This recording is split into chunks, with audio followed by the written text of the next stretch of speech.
She arrived on a Tuesday, wearing silk gloves in the middle of a blizzard.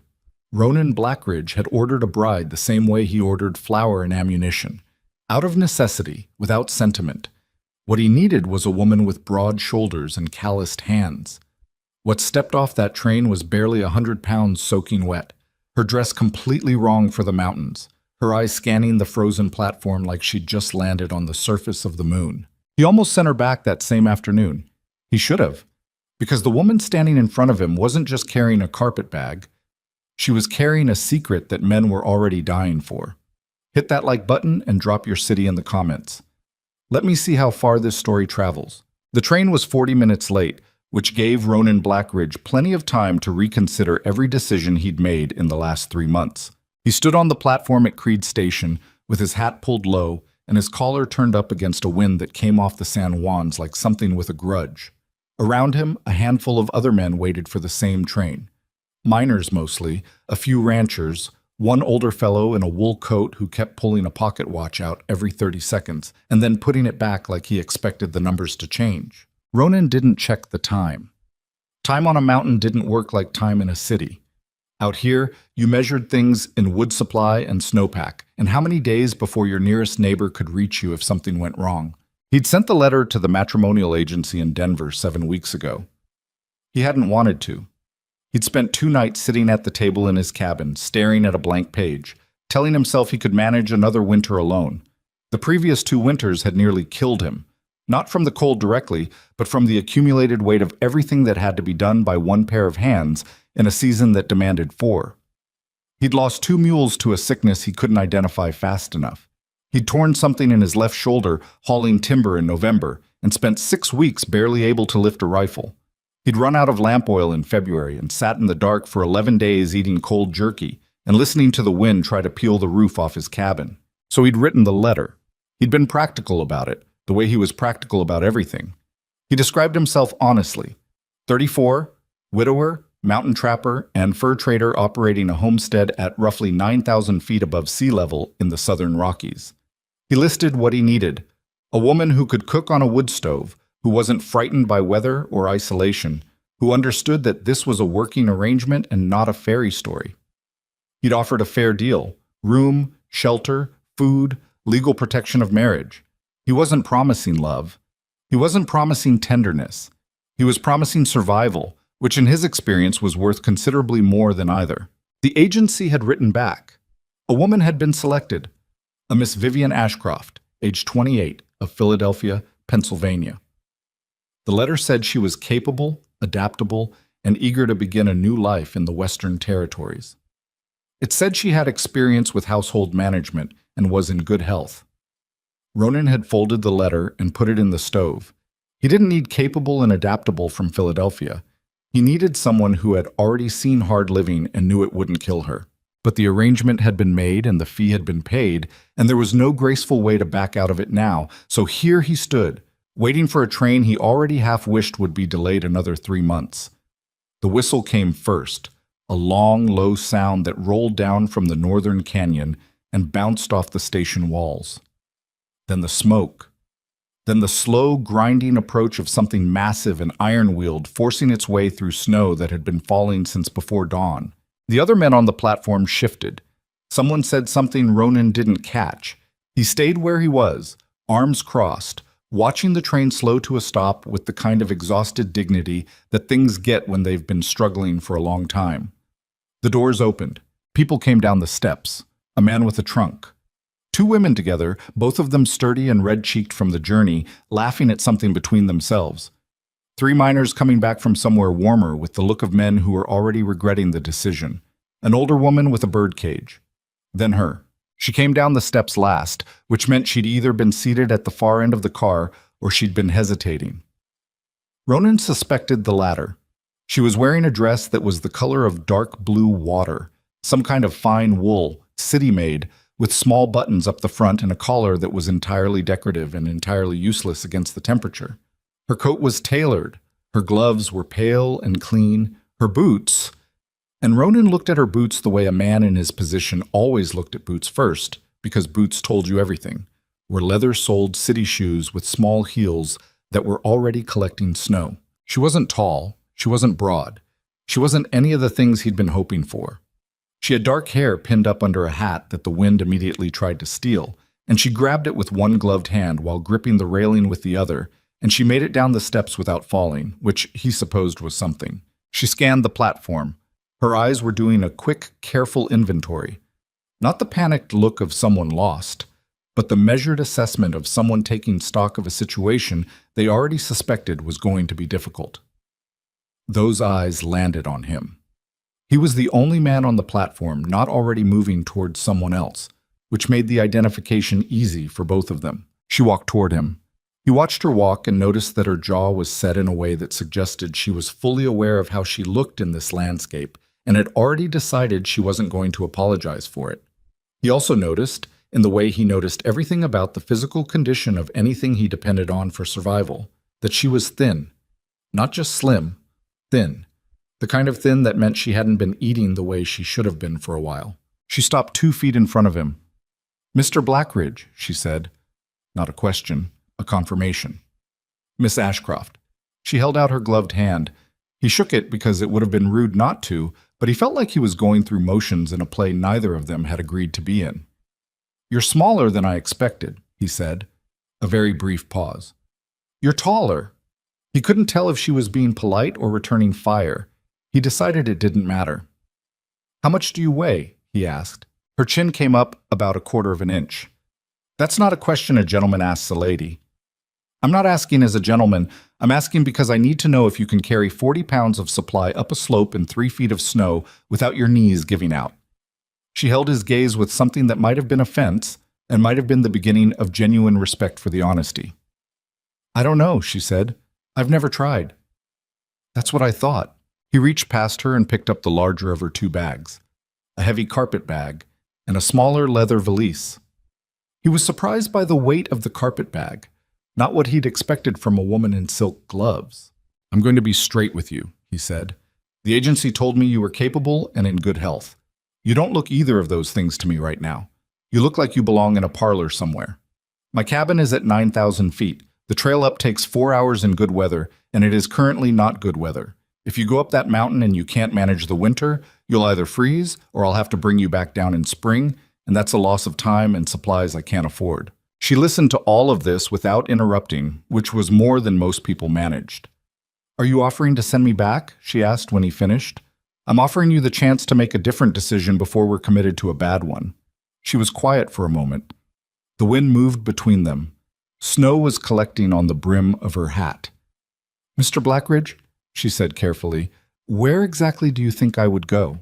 He hadn't thought about that. He'd assumed there was somewhere, a family, a city, a prior life she'd be happy enough to return to.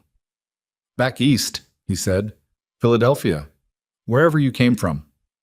Something crossed her face, fast and private, the way pain moves when someone's had a lot of practice hiding it. "There's nothing in Philadelphia I need to get back to." "Then somewhere else." "Mr. Blackridge?" Her voice was patient, but it had an edge now. "I didn't come all the way to Colorado because I had other good options. I came because this was the one in front of me. I understand that I don't look like what you ordered. I understand that I'm not large or strong or experienced with frontier life. But I'm here, and I intend to stay. And I would appreciate it if we could begin the journey before I lose feeling in my feet entirely." He looked at her for a long moment. She looked back. "The marriage still has to happen," he said. "Today, before we go up. Town preacher." I understood that from the arrangement. "It won't be a sentimental affair." "I didn't come here for sentiment." He picked up the bags. "Then let's get this done." The ceremony happened in the back room of the local church, performed by Reverend Aldous Meeks, who was 73 and had done approximately 600 frontier marriages and had long since abandoned any expectation that any of them would be romantic occasions. Vivian stood next to Ronan Blackridge in her traveling clothes and repeated the words she was asked to repeat. Ronan stood beside her like a man completing a transaction, which was essentially what it was. The Reverend's wife served as witness. She kept glancing at Vivian's shoes with the suppressed alarm of someone who wanted to say something but knew it wasn't her place. When it was done, there was no kiss. Ronan offered her a handshake instead, which under other circumstances might have been insulting, but Vivian found it honest enough that she didn't mind. The Reverend's wife pressed a small bundle of dried flowers into Vivian's hands on the way out, a gesture so unexpectedly kind that Vivian had to look away for a moment to keep her expression steady. They loaded her bags onto the pack mule. The heavier carpet bag required Ronan to redistribute some of the supply weight he'd brought down from the homestead, and he did this without comment, though she noticed him assess the bag's weight again when he lifted it. He had a second mule for supplies and a dark bay horse for himself. There was no horse for her. "You ride behind me," he said. "Trail's too narrow for two mounts in most places." She looked at the horse. It was at least 16 hands. "I haven't ridden horseback since I was 12. "Hold on to my coat and don't lean." She could have argued. She decided to save her arguments for things that mattered more. Getting on the horse was not graceful. Nothing about the first 30 minutes of the ride was graceful. But she got on, and she held onto the back of his coat without being told twice, and she didn't say a word as Creed disappeared behind them and the trail began climbing in earnest. The snow was steady but not heavy, a curtain of white that softened everything and muffled all sound except the horse's breathing and the creak of the pack saddle. The trail wound through stands of bare aspen and lodgepole pine that grew sparser as the elevation increased. The cold was different up here than the cold in the town below. It had weight to it. It settled on her shoulders and found every gap in her clothing and pressed itself against her skin with the patient efficiency of something that had all the time in the world. Vivian did not complain about the cold. She had promised herself, on the train from Denver, that she would not complain. Not once.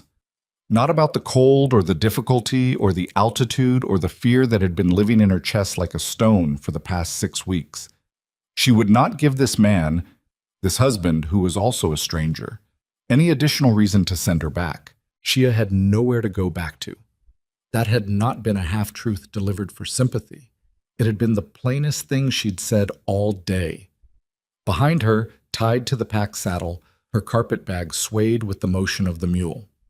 Inside it, beneath 2 changes of clothing and a set of wool stockings she'd bought in Denver because the agency had told her to, wrapped in oilskin and then wrapped again in the lining of an old dress that she'd taken apart for the purpose, were 4 composition ledgers. She did not look back at the bag.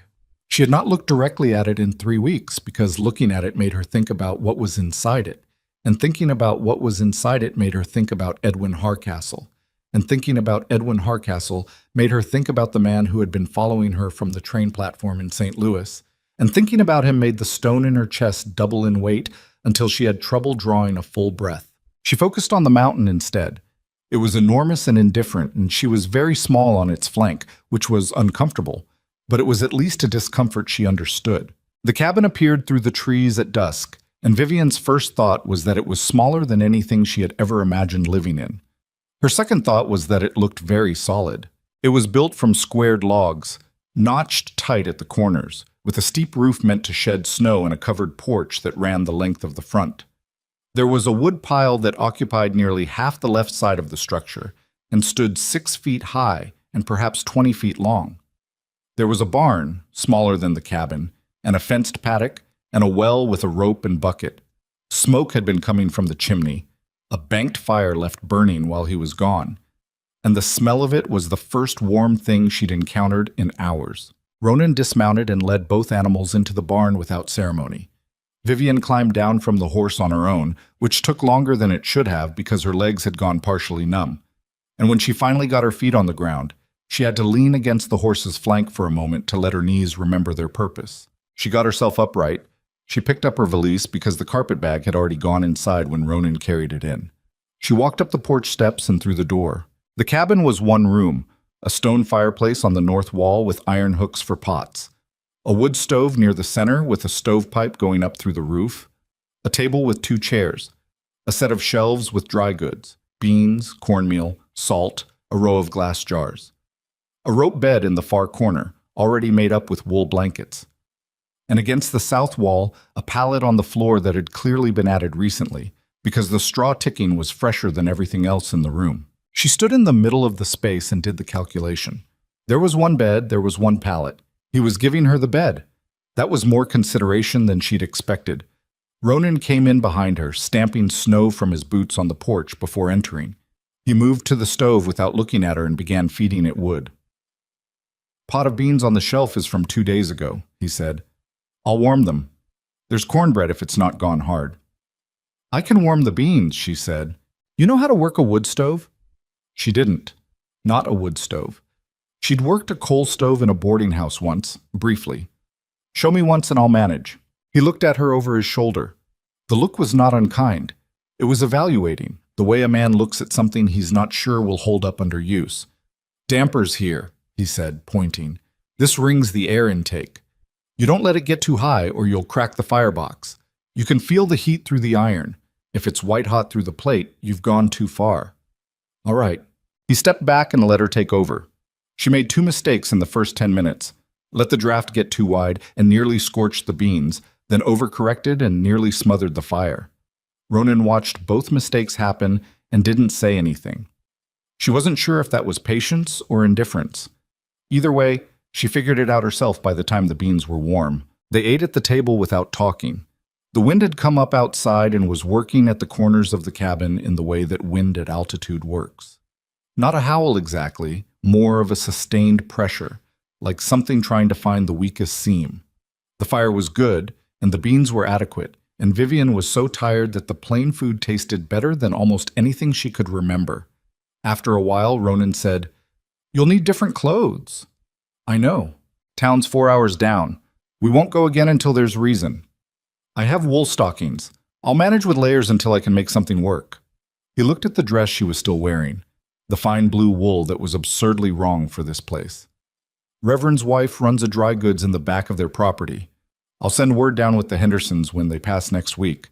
She can put together a bundle. That's... She stopped. Thank you. He didn't acknowledge the thanks. He cleared his dish, set it by the wash basin, and moved toward the pallet near the south wall. Fire'll hold until morning if you bank it right, he said. I'll show you in the morning. All right. And the bed. He stopped. If you'd rather, the pallets... The bed is fine, she said. I appreciate it. He nodded once. That was the end of the conversation. Vivian lay in the rope bed that night, listening to the wind and the fire and the occasional shift and creak of the logs contracting in the cold, and she thought about the ledgers in her bag, which was sitting 4 feet away under the window. She thought about the 600 pages of numbers she'd spent 4 months with, numbers that told a story so systematic and deliberate and devastating that it had taken her 2 weeks to fully believe what she was reading. She thought about the morning she'd walked into her employer's office to report what she'd found, and found instead that the office was empty and someone had already been through her desk. She thought about Edwin Hardcastle's name written in careful columns next to figures that totaled more money than she'd ever imagined in one place. She thought about the man on the platform in St. Louis, the one who'd watched her board the train with the patient. Specific attention of someone who knew exactly who he was looking for. She thought, nobody looks for a mail-order bride. It was the only plan she'd been able to come up with, and she was aware it was not a good plan. But it was the one she had. She closed her eyes, opened them again because closing them just made the numbers appear on the inside of her lids. Outside, the mountain settled into night the way mountains do, massive and silent and utterly unconcerned with the small warm thing at its flank, trying to figure out how to survive it. Morning in the high country came without ceremony. The light arrived sideways through the 2 small windows before the sky was fully decided about whether it was going to be day, and with it came cold that made the night before feel mild by comparison. Vivian woke because the fire had gone down, and the cold had found her through the blankets. She lay still for a moment, assessing. Her back ached from the rope bed in the way that anything ached the first night. It would either improve or it wouldn't. Her feet were cold despite the wool stockings she'd slept in. The stone in her chest was still there, which was the one she was always checking for first. Ronan was already up. He was at the stove, coaxing the banked coals back to life with the efficiency of long practice. He didn't look up when she sat up. Showed you wrong last night, he said. For banking, you leave more air than you think. I leave it like this. He demonstrated with the damper ring, a quarter turn she wouldn't have guessed. Takes longer to go cold that way. I see it. You'll need to memorize it. If I'm on the trap line, you're managing the fire alone. How long are you on the trap line? Depends. Full day sometimes. 2 days if conditions are right and the upper snares need checking. 2 days. He looked at her then. You're alone 2 days. Is that a problem? No, she said, though it had been a problem. The thought of being alone in this cabin for 2 days in this cold was something she was going to need to think about carefully before it happened. I just want to understand the situation. He accepted that. He handed her a cup of coffee. Real coffee, not the chicory substitute she'd been drinking on the train, and she wrapped both hands around it and let the heat work through her palms. Today, he said, I'll show you the woodpile, how to use the axe, where the snow water comes from and how to get it, how to tend the animals. All of that today? You need it all today. We could get 3 feet of new snow by week's end.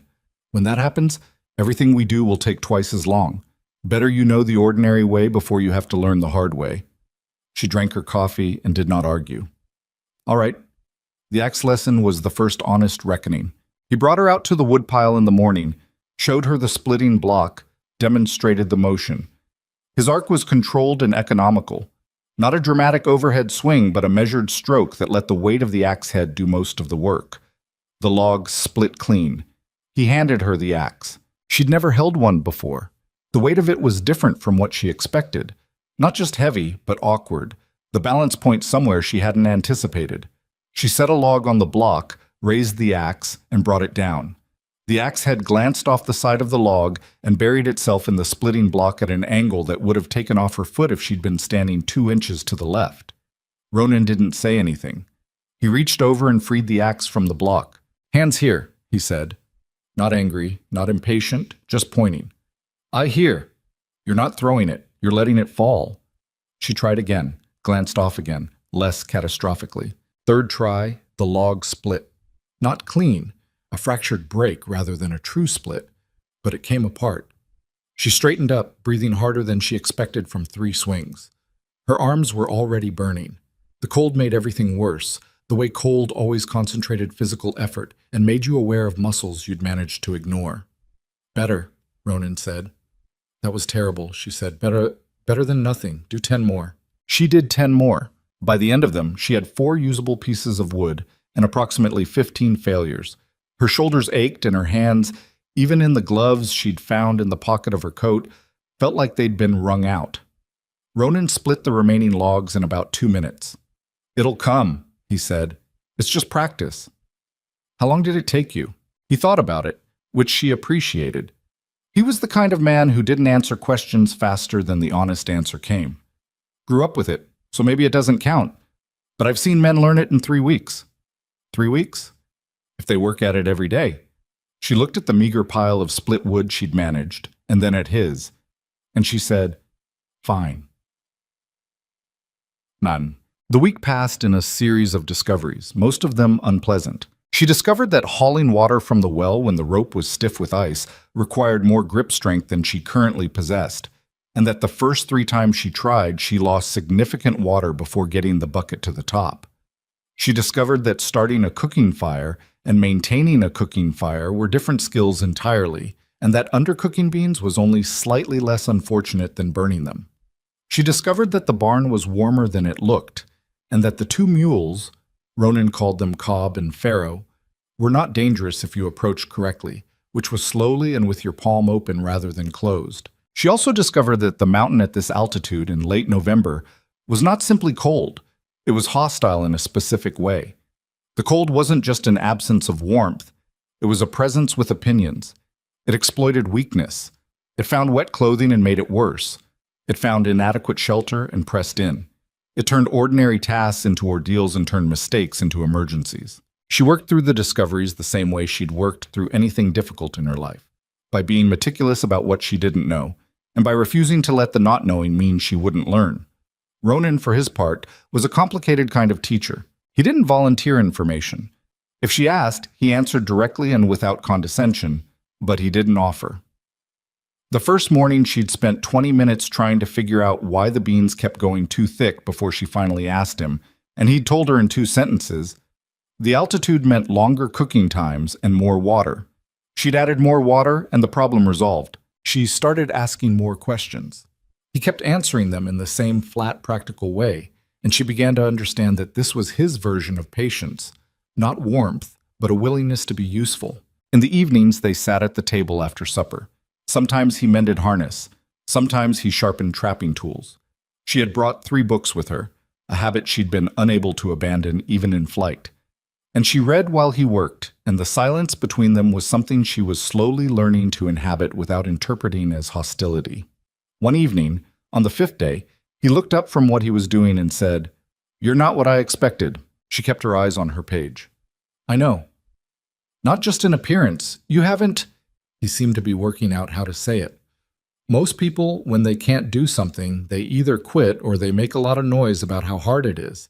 You just keep doing it." She looked up then. "Complaining doesn't make the wood split." He made a sound that was almost a laugh. It wasn't quite, but it was closer than anything she'd heard from him. "No," he said, "it doesn't." She went back to her book. He went back to his harness. But something in the room had shifted, very slightly, like a door opening in a wall she'd thought was solid. The first real blizzard came on a Wednesday. Ronan had warned her 2 days before. He'd read it in the sky, a particular quality of cloud over the western peaks that he said always meant heavy weather. And he'd spent those 2 days cutting extra wood and bringing more hay into the barn and checking every seam and caulking in the cabin walls. He'd asked her to check the food stores and make a list of what they had versus what they'd need if they couldn't get outside for 4 days. She'd done it, found 2 gaps in what she considered adequate nutrition, and he'd adjusted the supply allocation without argument. The blizzard arrived overnight. Vivian woke to a sound like the entire mountain was in motion. Not violent, but enormous, a sustained roar that she could feel in the logs around her. The window was white. Not frosted, not snow-covered. White. A wall of weather so thick that the outside world had ceased to exist. She was up and dressed before Ronan was fully awake, which seemed to surprise him. "Animals," he said. "I know," she said. "I'll go. I know how to tend the animals. You showed me." She picked up her coat, which was now supplemented with a heavy wool shirt underneath, and around her shoulders, a blanket she'd converted into a kind of cape by means of 2 pins. The Reverend's wife had sent the clothing bundle with the Hendersons exactly as Ronan had said she would. Thick wool trousers, heavy boots 2 sizes too large that Vivian had corrected with extra socks, a flannel shirt, a man's canvas coat. She'd been sleeping in most of it. The walk from the cabin door to the barn was 15 feet. In the blizzard, it was 15 feet through a wall of white sound, and cold so sharp it made her eyes water instantly. She put her head down and went. The animals were frightened. Cobb, the larger mule, was pressing against the back wall of his stall and showing the whites of his eyes. Pharaoh was quieter but trembling. The 2 horses, Ronan's bay and the spare he kept for emergencies, were both stamping. She talked to them. She didn't know what she was saying exactly. She just kept her voice low and steady and moved slowly, the way she'd learned, and after a few minutes Cobb's ears came up instead of lying flat, and Pharaoh stopped trembling.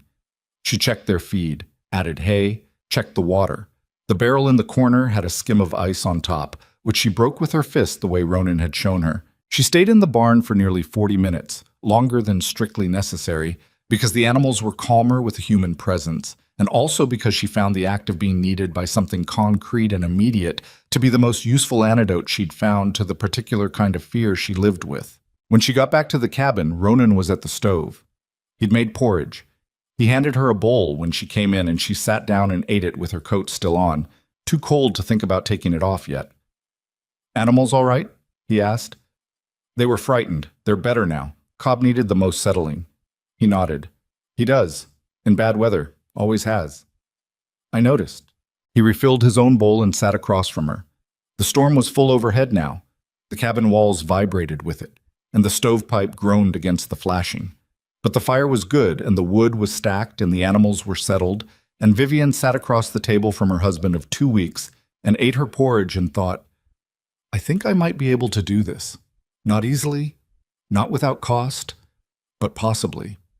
She thought about the ledgers in her bag, still wrapped in oilskin. She thought, "Let me just have today." And she kept eating. By the end of the 3rd week, Ronan had stopped watching her for signs of collapse. He hadn't done it obviously. He was not a man who did things obviously, but she'd felt it.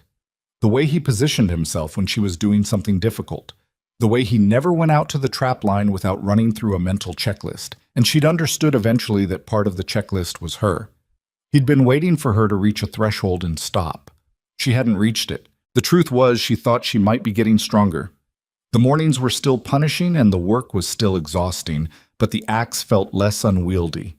The water bucket didn't slip as often. She could bank the fire so it held through the night with consistency now. Her hands had roughened.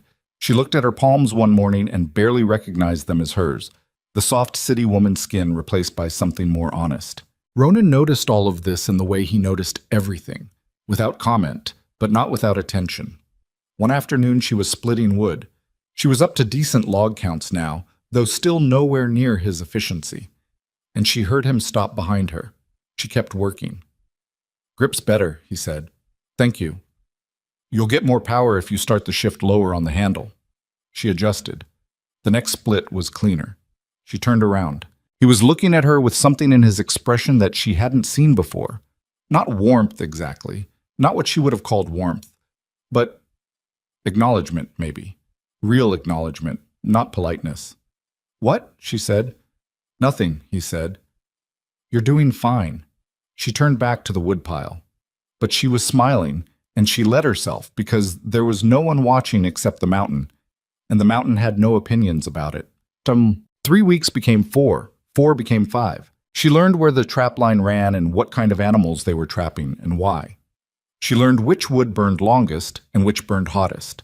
She learned that the blue jays at the tree line were early weather indicators. When they disappeared, something was coming.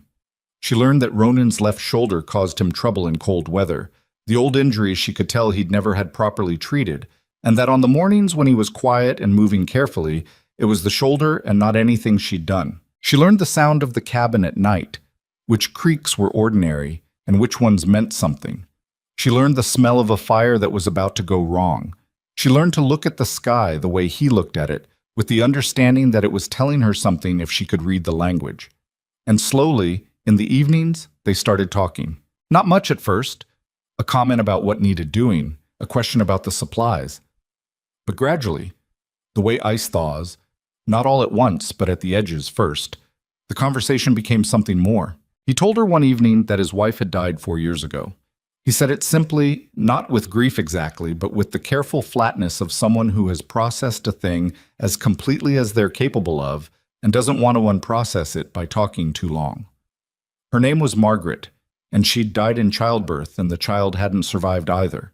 And after that, he'd gone farther up the mountain than he'd been before, and he'd stayed. Vivian didn't say she was sorry. She thought he'd probably had enough sorries to last the rest of his life.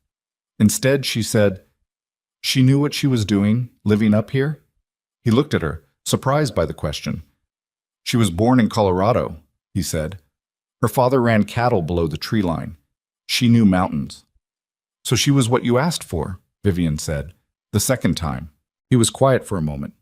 I didn't ask for the same thing this time, he said. I was more practical. I asked for someone to help you survive the winter. Yes, and you got me. I got you, he agreed. And he said it without regret, which she noticed.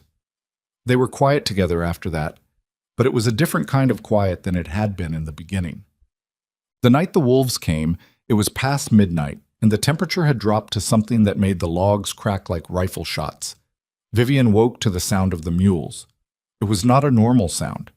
She had learned the difference between the sounds animals made when they were unhappy and the sounds they made when they were genuinely frightened, and this was the latter. Cobb's high, frantic bray cutting through the night like a blade. She was up before she fully understood she'd decided to move. Wolves, Ronan said from the pallet. He was already on his feet. Get back from the window. She went to the window anyway, just to the edge of it, and what she saw was confusion at first. Dark shapes moving fast in the moonlight on the snow outside the barn, and then she resolved them into what they were. 5, maybe 6. Gray-brown and lean, the bone-showing leanness of animals that hadn't eaten in too long. Ronan. Her voice was steadier than she'd expected. There are at least 6. He was pulling on his boots. I know. The barn door isn't fully latched. I know I latched it, but I don't know if it latches fully from the outside. I've been meaning to tell you the mechanism seemed... I know. He grabbed his rifle from the rack by the door. Stay inside. If they get through the barn door, Vivian, stay inside. He went out. She stood at the window and watched. He came out of the cabin with the rifle, moving quickly across the snow toward the barn, and two of the wolves swung toward him and then veered off, uncertain. Wolves were not stupid about rifles if they'd encountered them before. He made it to the barn, and she heard rather than saw the latch situation resolve with a sound that meant he'd propped it from inside. He was in the barn. The wolves reorganized. They were circling, not the barn door now. They'd learned something from the rifle's presence. But the east side of the barn, where the wood was older, and she had noticed in the second week that there was a gap in the foundation logs where something had rotted out. She had meant to tell him about that gap. She had forgotten. The wolves were at the gap. She didn't make a decision. She was at the rifle rack before she was aware of having moved, and she was taking down the second rifle, the spare, a Winchester that Ronan had shown her to load but never asked her to fire, and loading it with hands that were shaking but functional, and she was out the door. The cold hit her like a wall. She was in her stocking feet. She had not stopped for her boots. Two of the wolves near the gap turned toward her. In the moonlight, their eyes were the color of old copper. She raised the rifle. She had never fired a rifle in her life. She fired it. The recoil drove her shoulder back, and she staggered but stayed on her feet, and the shot went wide, but it went loud, and the two wolves at the gap broke and ran. She chambered the next round, her fingers barely working in the cold, and fired again toward the shape she could see still circling near the paddock fence.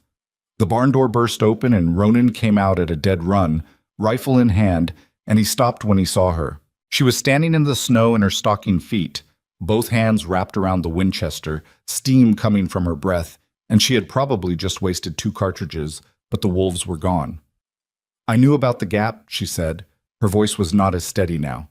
"And the foundation. I meant to tell you." He stared at her.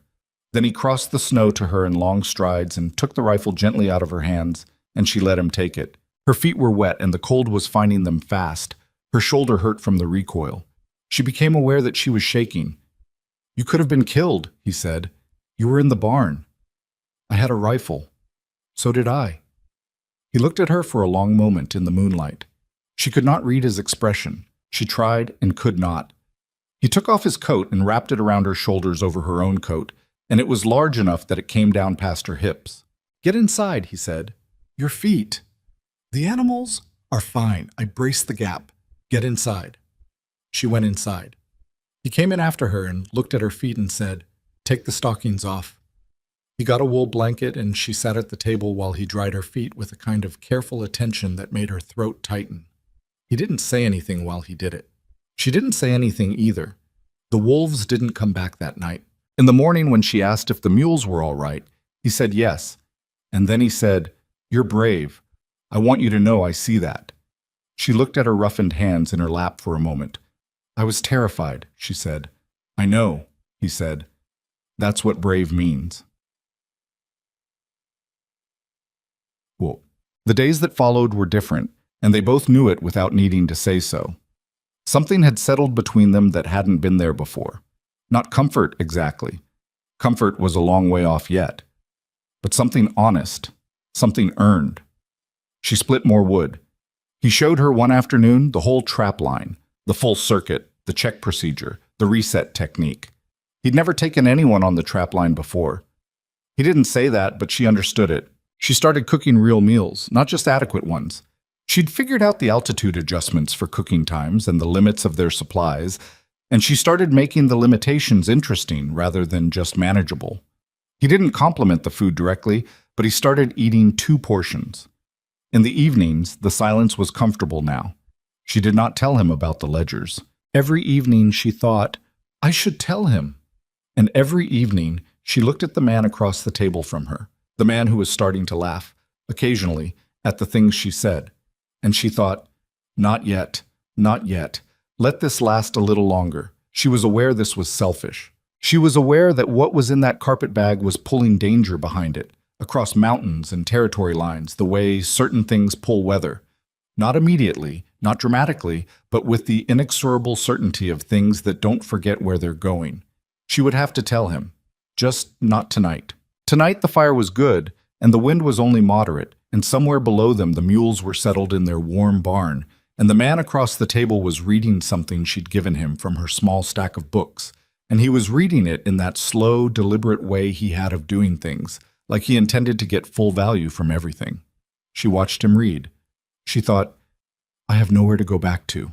And then, for the first time, a different thought, new and careful and not entirely trusted. I don't want to. December came down on the San Juans the way it always did, without negotiation and without mercy.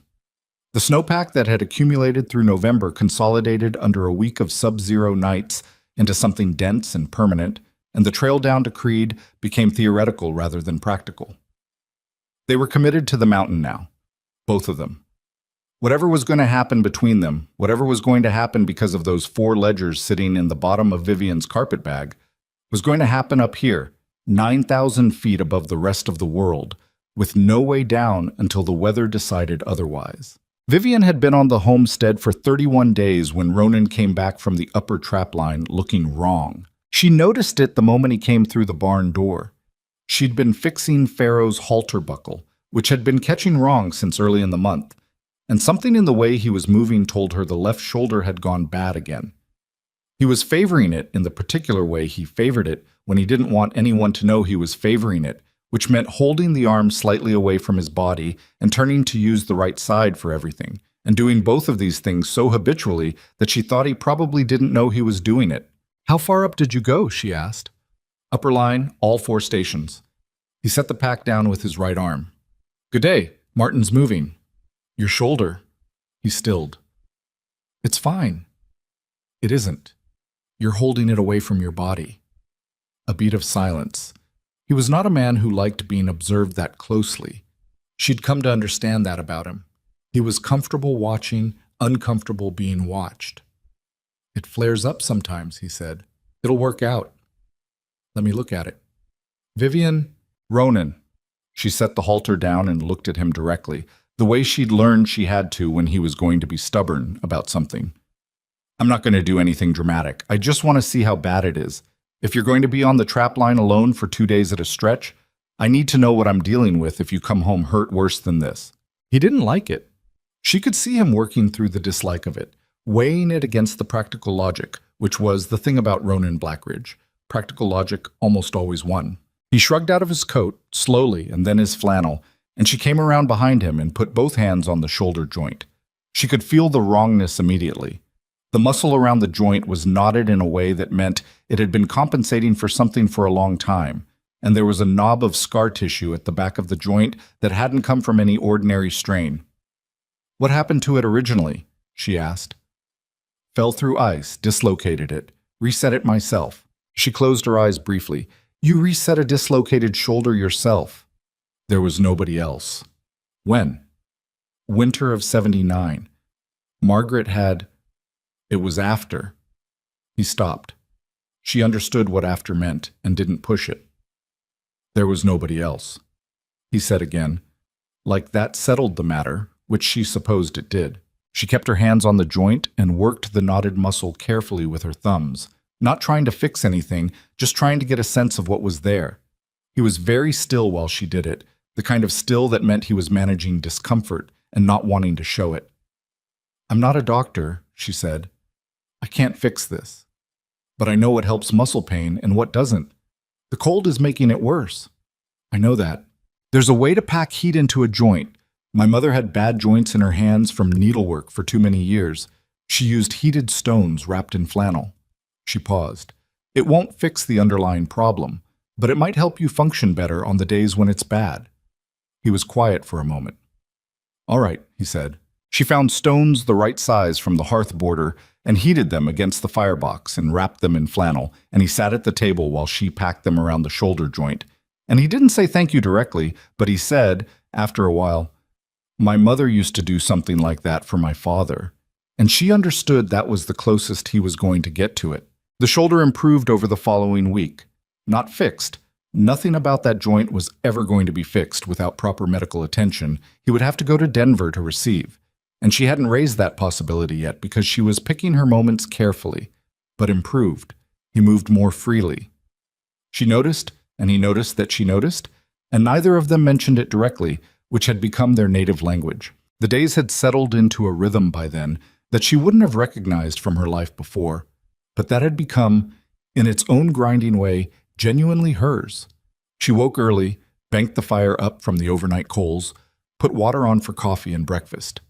She tended the animals while Ronan worked on whatever the day required: equipment maintenance, wood cutting, harness repair, the endless small maintenance that a homestead at altitude demanded in winter. They ate together. Midday she had developed her own work: mending, supply management, the careful rationing and rotation of their food stores, and a project she hadn't told Ronan about yet, which was that she was teaching herself to sew properly using one of his worn-out shirts as a practice medium and a bone needle she'd found in his supply kit. She was not good at sewing. She was, in fact, terrible at it. The first seam she attempted looked like something had bitten the fabric repeatedly, but she kept at it, alone in the cabin on the afternoons when Ronan was out, because the heavy canvas work pants the Reverend's wife had sent were too large for her even with the extra socks, and she was tired of tripping over her own cuffs. One afternoon, she was in the middle of a particularly obstinate alteration when the door opened and Ronan came in 2 hours earlier than expected with a rabbit slung over his shoulder, and he stopped when he saw what she was doing. She held up the pants, which had a seam running up one leg that was honestly embarrassing. "I know," she said. "What are you doing to those?" "Making them fit. I acknowledge it isn't going well." He set the rabbit on the counter and came over and looked at the seam with the expression of someone trying very hard not to say the obvious thing. "The tension's wrong," he said finally, "and you're sewing into the grain instead of with it." She blinked. "You know how to sew? Margaret taught me. Mountain living. You learn what you need to." He held out his hand. She gave him the pants and the needle without argument, and he sat down across from her and unpicked the bad seam with his thumbnail and started again, and his stitches were small and even, and the seam lay flat the way hers never had. She watched his hands do something she hadn't expected his hands to be able to do. "Show me," she said. So he showed her. He was a patient teacher when the subject was something he knew well, and he knew how to sew well, not elaborately but soundly, the way he knew everything that kept a person alive up here. She practiced on a scrap of the old shirt while he finished the seam on the pants, and by the time the rabbit was cooked and dinner was on the table, she had produced a seam that was not good but was recognizably a seam. "Better," he said, looking at it. "You said that about the wood splitting, too." It was true then also. She looked at him across the table, this man who had seemed like pure granite the first day on the platform and had turned out to be something considerably more complicated. "You're a strange person, Ronan." "I know," he said, completely without defensiveness. "So are you." She laughed. "A real one, not the polite kind." He looked briefly startled by it, like he'd said something funnier than he intended, and then something in his own face loosened and he smiled. Not a full smile, a partial one, asymmetric, but real. It was the first time she'd seen him smile, and she felt something in her chest move that she decided not to examine too closely. The days continued. December settled into the deep cold of its second half, and the world outside the cabin became very simple: white, gray, and the dark architecture of pine trees against the snow. Vivian had stopped thinking about Philadelphia. She had, with more difficulty, stopped checking the window for figures on the trail below. Either her plan had worked or it hadn't, and she couldn't know which up here, and worrying about it was burning energy she couldn't afford. She tried to be present instead. It was not always easy. The stone in her chest was still there most mornings, but it had gotten lighter. She realized one afternoon while hauling water. She could do it now without losing a significant portion of the bucket, becoming something she hadn't been before. Not someone new exactly, but someone older maybe, more worn in, more real. She thought about the ledgers less. She thought about the way the snow looked at dusk, turning colors it had no right to be, more. And then the Henderson boy came up the trail on the 22nd of December, and everything changed. He was 13, Lars Henderson, the youngest of the 3 Henderson brothers who ran cattle lower on the mountain, and he arrived on a short-coupled pony that was red-faced from the climb and blowing hard. Vivian was outside splitting wood when she saw him come through the tree line, and she knew immediately from the way he was riding, urgent, head down, that he wasn't making a social call. Ronan came out of the barn when she called for him. Lars Henderson pulled up in the yard, and his first words were to Ronan, and they were, "Pa says there's men in Creed asking about a woman, asking by description. Dark hair, city clothes, Eastern accent, came in on the November train." The axe was in Vivian's hands. She did not remember picking it up again. Her knuckles were white around the handle. Ronan's face went still in the way it went still when he was thinking fast. "How many men?" Pa counted 3, maybe more. They'd been in town 2 days already, showed money around, asked which homesteads took on a mail-order bride this fall. Lars glanced at Vivian quickly and back to Ronan. "Pa didn't tell them nothing, wanted you to know." "Good man, your father," Ronan said. He put his hand briefly on the boy's pony's neck. "You rode hard to get up here. Go in and warm yourself and eat something before you go back down. Ma said to come straight back. Tell your mother I insisted." He said it in a way that meant the conversation was settled, and Lars Henderson, who was 13 and had not yet figured out how to argue with a man like Ronan Blackridge, slid off the pony and went inside. Ronan turned to Vivian. She was still holding the axe. "Put that down," he said quietly. She set it against the splitting block. Her hands were steady. She was angry about how steady her hands were, because steady hands meant she'd been preparing for this in the back of her mind for weeks, and she hadn't let herself know it. "How long have men been looking for you?" Ronan said. "Since Philadelphia." He absorbed that without expression. "How long have you known they followed you here?" "I didn't know. I suspected. I thought—" She stopped, started again. "I thought disappearing into the territories as a married woman might lose them. I thought it might take longer than 6 weeks. What did you do, Vivian?" It was not a question. It was the shape of a question, but it was really a door, and he was holding it open, and she understood that everything that came after would be different depending on what she walked through it with. She looked at this man who had wrapped his coat around her in the snow, who had dried her frozen feet without being asked, who had told her she was brave in a way that felt like the truest thing anyone had said to her in years. She said, "I need to show you something." She brought him inside, and she got down the carpet bag from the shelf where it had lived for 6 weeks, and she opened it, and she unwrapped the oilskin, and she unwrapped the dress lining, and she set all 4 ledgers on the table. He looked at them. "What are these?" "Evidence," she said, "against a man named Edwin Hardcastle. He owns the Consolidated Western Railroad. Possibly you've heard of him." Ronan sat down slowly. Everyone in the Western Territories had heard of Edwin Hardcastle. The Consolidated Western had been pushing tracks through Colorado for 3 years, buying land, contracting with mines, making men very rich and other men very dead. What kind of evidence? The kind that shows he arranged the deaths of at least 11 landowners who refused to sell. The kind that shows he bribed federal land commissioners in 4 territories to approve right-of-way that wasn't legally his to take. The kind that connects him directly to land grants that were falsified, to payments to men who weren't railroad workers, and to an accounting system designed to make all of it invisible unless you knew exactly what you were looking for. She paused. "I knew what I was looking for. You were his accountant." "One of them, Junior. They gave me the books they thought were routine." She touched the spine of the nearest ledger. They weren't routine. Ronan looked at the ledgers for a long moment. Then he looked at her. "He knows you have them." "He knows I have something. I think his people are still working out exactly what." "When you figured out what was in them, what did you do?" "I went to my supervisor." She said it flatly. "He wasn't there. His office had been cleaned out. Someone had already been through my things." She looked at the window, at the white square of winter outside. "I had approximately 4 hours by my estimate, between when I understood I was in danger and when they'd have people at my door. I packed what I could. I used the last of my savings on the matrimonial agency." She paused. It was the fastest way to become someone different. He was quiet for long enough that she could hear the fire settling in the stove. Then he said, "You brought this to my mountain, into my home." "Yes." She met his eyes. "I did. I'm sorry for that. I didn't know—" She stopped. What didn't she know? She'd known there was danger. She'd known it might follow her. She had calculated the risk and decided her survival was worth his unknowing exposure to it, and now that she said it out loud, she couldn't dress it up as anything else. There isn't a version of this where I didn't know I was putting you in danger. I told myself I thought it would work. I'm not sure I thought about you at all. I thought about surviving.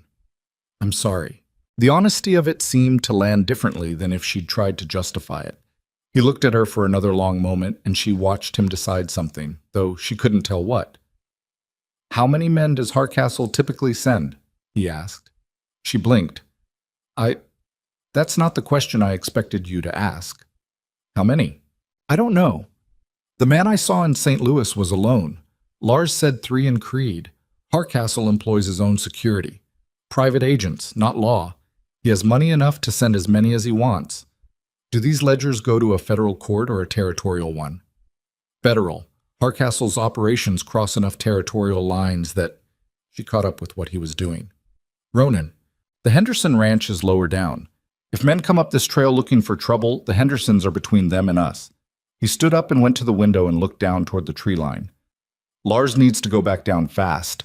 I need to send a message with him. What kind of message? To my neighbor Callum Price. He's 3 miles east along the ridge. Former Army. He turned from the window. We're not going to just sit and wait to be found, Vivian. That's how people die. She stared at him. You're not... I gave you every reason to send me down that mountain. I brought this here. You have no obligation. You're my wife, he said simply, like it was a geographic fact rather than a sentiment. And you didn't run. You didn't hide it when it mattered. He picked up one of the ledgers and looked at it. He couldn't read the accounting columns, and she could tell he knew he couldn't, but he held it with a kind of serious attention. The way a man holds a thing he understands is important, even if he doesn't understand why. You came out in your stocking feet in the middle of the night with a rifle you didn't know how to fire. You're not running now. He set the ledger down. Neither am I. She didn't say anything. She couldn't find anything to say that wouldn't be less than what the moment required. He went to the door. Lars, he called. The boy appeared from the corner where he'd been eating with the tactful invisibility that children developed when adults were having serious conversations.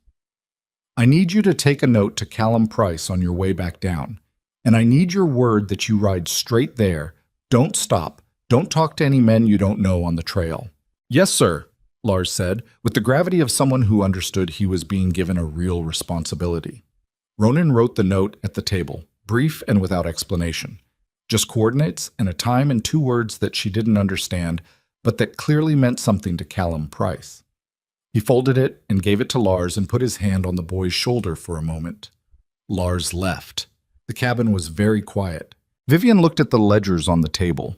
6 weeks she'd carried them. 6 weeks they'd been the thing she was running from and running with simultaneously, the reason she was alive and the reason she might not stay that way. I should have told you, she said. Yes, Ronan said. You should have. She nodded. The admission sat between them, and he let it sit. He didn't push it further, and he didn't forgive it out loud, and he didn't hold it against her, at least not in any way she could see. What he did was cross the room to the supply shelves and start taking inventory with the focused attention of a man who had already moved past the question of why and arrived at the only question that mattered now. Where's meat? We have 12 days of full supply, he said. More if we're careful. Callum should reach us by day after tomorrow. There's blasting powder in the storage cave behind the barn. I've had it since summer, clearing stumps. 3 crates. She watched him work through it, quiet, methodical, the way he did everything, the mountain man's long habit of reducing any problem to its practical components and addressing them one at a time. She wrapped the ledgers back in their oilskin and their lining and put them back in the bag, and she thought about all the things that were coming toward them down the mountain, the patient danger she'd carried up this trail without telling him. And she thought, with a clarity that the past 6 weeks had given her, the mountain's particular gift of stripping everything down to what was real and what wasn't, that she was not sorry she had come here. She was sorry she had lied by omission to this man who had never once lied to her, but she was not sorry she had come. Outside, the wind was moving through the pines in the long, low way it moved when the weather was changing, and the sky above the western peaks had taken on the gray-green color that Ronan had taught her to read as incoming pressure. Another storm was building over the mountains. She looked at Ronan's back, at the set of his shoulders, and the way he moved through the cabin with the absolute assurance of a man who had survived everything this place had thrown at him and expected to keep surviving. She reached for her coat. "What do you need me to do?" she said. He turned. "You know where Cobb keeps pulling his halter loose?" "Left side buckle. I've been meaning to fix it properly." "Fix it tonight. If we need to move fast, I don't want to be chasing a loose mule." He handed her the canvas tool roll. "And check the cinch on the spare saddle. Last time I looked at it, the leather was cracking at the tree." She took the tool roll. "All right." "Vivian." She stopped at the door. "For what it's worth," he said, and he said it without looking at her, which was how he said the things that cost him something. "I'm glad you refused to go back. That day at the station." She stood in the doorway for a moment with the cold coming in around her and the tool roll in her hands, and the reality of everything that was coming toward them sitting on her chest alongside the stone that had been there for weeks and was slowly, she realized, changing shape into something she didn't have a name for yet. "So am I," she said, and she went out to tend the animals in the last of the winter light. Callum Price arrived the following evening, just before dark, on a horse that was better suited to this terrain than anything Vivian had seen since coming to the mountain. A thick-boned gray with feathered legs, and the calm, unhurried temperament of an animal that had worked in altitude its whole life. He was shorter than Ronan by half a foot, and older by perhaps 10 years, with a gray-streaked beard and the kind of posture that didn't come from military service, so much as it refused to leave after. He carried a rifle across his saddle and 2 pistols on his belt, and he wore them with the easy indifference of someone who had long since stopped thinking of weapons as remarkable objects. He shook Ronan's hand in the yard, and then looked at Vivian with the direct, assessing look she was beginning to understand was simply what men out here did, not rudeness, but the frontier habit of needing to know immediately who you were dealing with. "This is her," he said. Also, not a question. "This is my wife," Ronan said, with a particular emphasis on the last 2 words that Callum acknowledged with a small nod. "Ma'am," he said to Vivian, "Lars Henderson is a good rider." "Come inside," Vivian said. "There's coffee." They sat at the table, all 3 of them, and Vivian put the ledgers in front of Callum Price the same way she'd put them in front of Ronan, without preamble, because there wasn't a gentle way to present them. He paged through the first one slowly, a man who understood what he was looking at, and when he looked up, his face had changed in a way that she recognized. It was the same thing that had happened to her face 4 months ago in a small office in Philadelphia, when the numbers had finally assembled themselves into something she couldn't rationalize away. "Edwin Hardcastle," he said. "Yes. I know men who lost their land to the Consolidated Western. Good men. One of them is buried out past Silverton." He closed the ledger and put his hand flat on the cover for a moment. "How complete is this?" "Complete enough for federal prosecution," she said, "if it reaches the right people." "If," Callum repeated. He looked at Ronan. "How many in Creed?" "Lars said 3, possibly more." "3 in Creed means 5 on the mountain," Callum said. "They don't send the main party into town. They send scouts." He turned his coffee cup in his hands. "Hardcastle's people.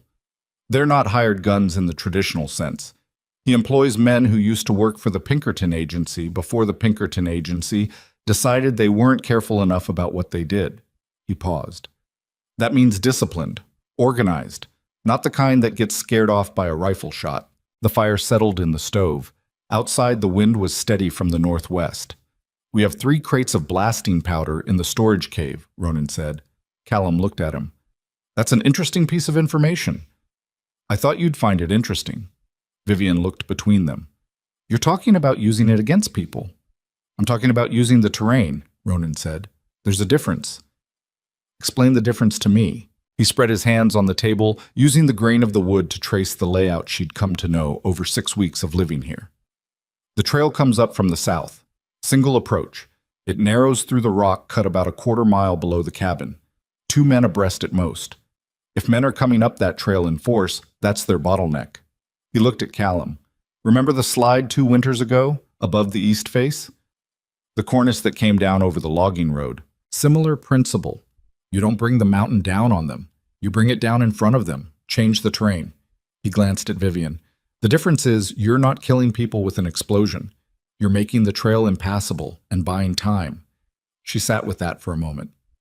Time for what? Time to get you and the ledgers off this mountain by the East Ridge. There's a way down Callum's side that doesn't touch the main trail. Longer, harder. But it bypasses the southern approach entirely. I'm not leaving you on this mountain alone with Hardcastle's men. Vivian, no. She said it without heat, without drama. Just a flat, final syllable. That's not a discussion. I'm not leaving. Ronan and Callum exchanged a look. She'd come to understand that look. It was the look men exchanged when they were deciding how much energy it was worth spending, arguing with a woman who had already decided something and had a recent track record of being right about things. Callum said, "The East Ridge route needs 2 people minimum in winter conditions, ice sections." She looked at Ronan. He looked back at her. He was doing the calculation and she could almost follow it. The practical arithmetic of what was survivable and what wasn't, played out against something that wasn't arithmetic at all. "Then we plan for 3, he said finally. "All of us, East Ridge, if it comes to that." "And if they come before we can get to the ridge?" she asked. "Then we hold the cabin," he said, "until we can't." The night they spent after Callum arrived was the strangest night Vivian had passed on the mountain. Stranger even than the blizzard night, stranger than the wolf attack. Callum slept on the pallet near the south wall. Ronan sat up past midnight working through something in his head that she could see him working through even when his eyes were closed. She lay in the rope bed and stared at the ceiling and let herself think about Edwin Hardcastle for the first time in weeks. Really think about him. Not the abstracted fear of him, but the man himself. She had met him twice. A tall man, thin in the way that certain powerful men were thin. Not from deprivation, but from the body's total subordination to ambition, as if everything soft had burned off years ago. He had a precise way of speaking, a careful diction that she'd initially mistaken for education and later understood was control. Every word chosen. Nothing wasted. He'd shaken her hand at the company Christmas dinner and said something pleasant about her work, and she'd thought at the time, this is a man who knows every person's name in every room he enters. She'd understood later that this was because every person in every room was a potential use or a potential threat. She had been neither until she was. She turned onto her side and looked at the carpet bag under the window. 4 composition ledgers, approximately 600 pages, 11 names that corresponded to 11 graves if the records she'd cross-referenced were accurate, 47 land parcels that had changed hands under circumstances that ranged from suspicious to obviously criminal. 3 federal commissioners whose authorization signatures appeared on documents they almost certainly hadn't authorized, accompanied by payment records that were coded but not coded well enough. She had spent 4 months with those numbers. She knew them the way she knew her own handwriting. She could reconstruct significant portions of those ledgers from memory if the physical copies were ever destroyed, which was both a reassuring thought and a terrifying one. She thought about what Callum had said. Men who were more careful than Pinkertons about what they were willing to do. She thought, they won't just want the ledgers. She had known this, abstractly, since Philadelphia. She had not let herself think it directly because thinking it directly made the stone in her chest so heavy she couldn't breathe. But lying in the dark with a man she barely knew sleeping 12 feet from her and her husband sitting awake at the table with his rifle across his knees, she let herself think it directly. They would want her as well. Because she could reconstruct the ledgers, because she could testify, because Hardcastle was a man who did not leave variables in play when he could eliminate them, and she was a variable. She got up. Ronan looked at her when she came to the table. He didn't ask why she was up. They won't just want the ledgers, she said quietly, so as not to wake Callum. You understand that. I understand that, he said. I want to make sure you understand it fully. Because what I'm telling you is that even if we got the ledgers to a federal court without me, that might not be enough. And the men coming up that mountain, she stopped, reorganized. They're not here to retrieve property. They're here to eliminate a problem. And I'm the problem. He was quiet for a moment. I know what they're here for.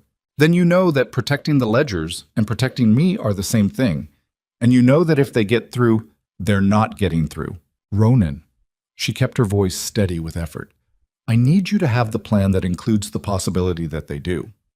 Because if they get the ledgers and they get me, then 11 families never get justice for what was done to them.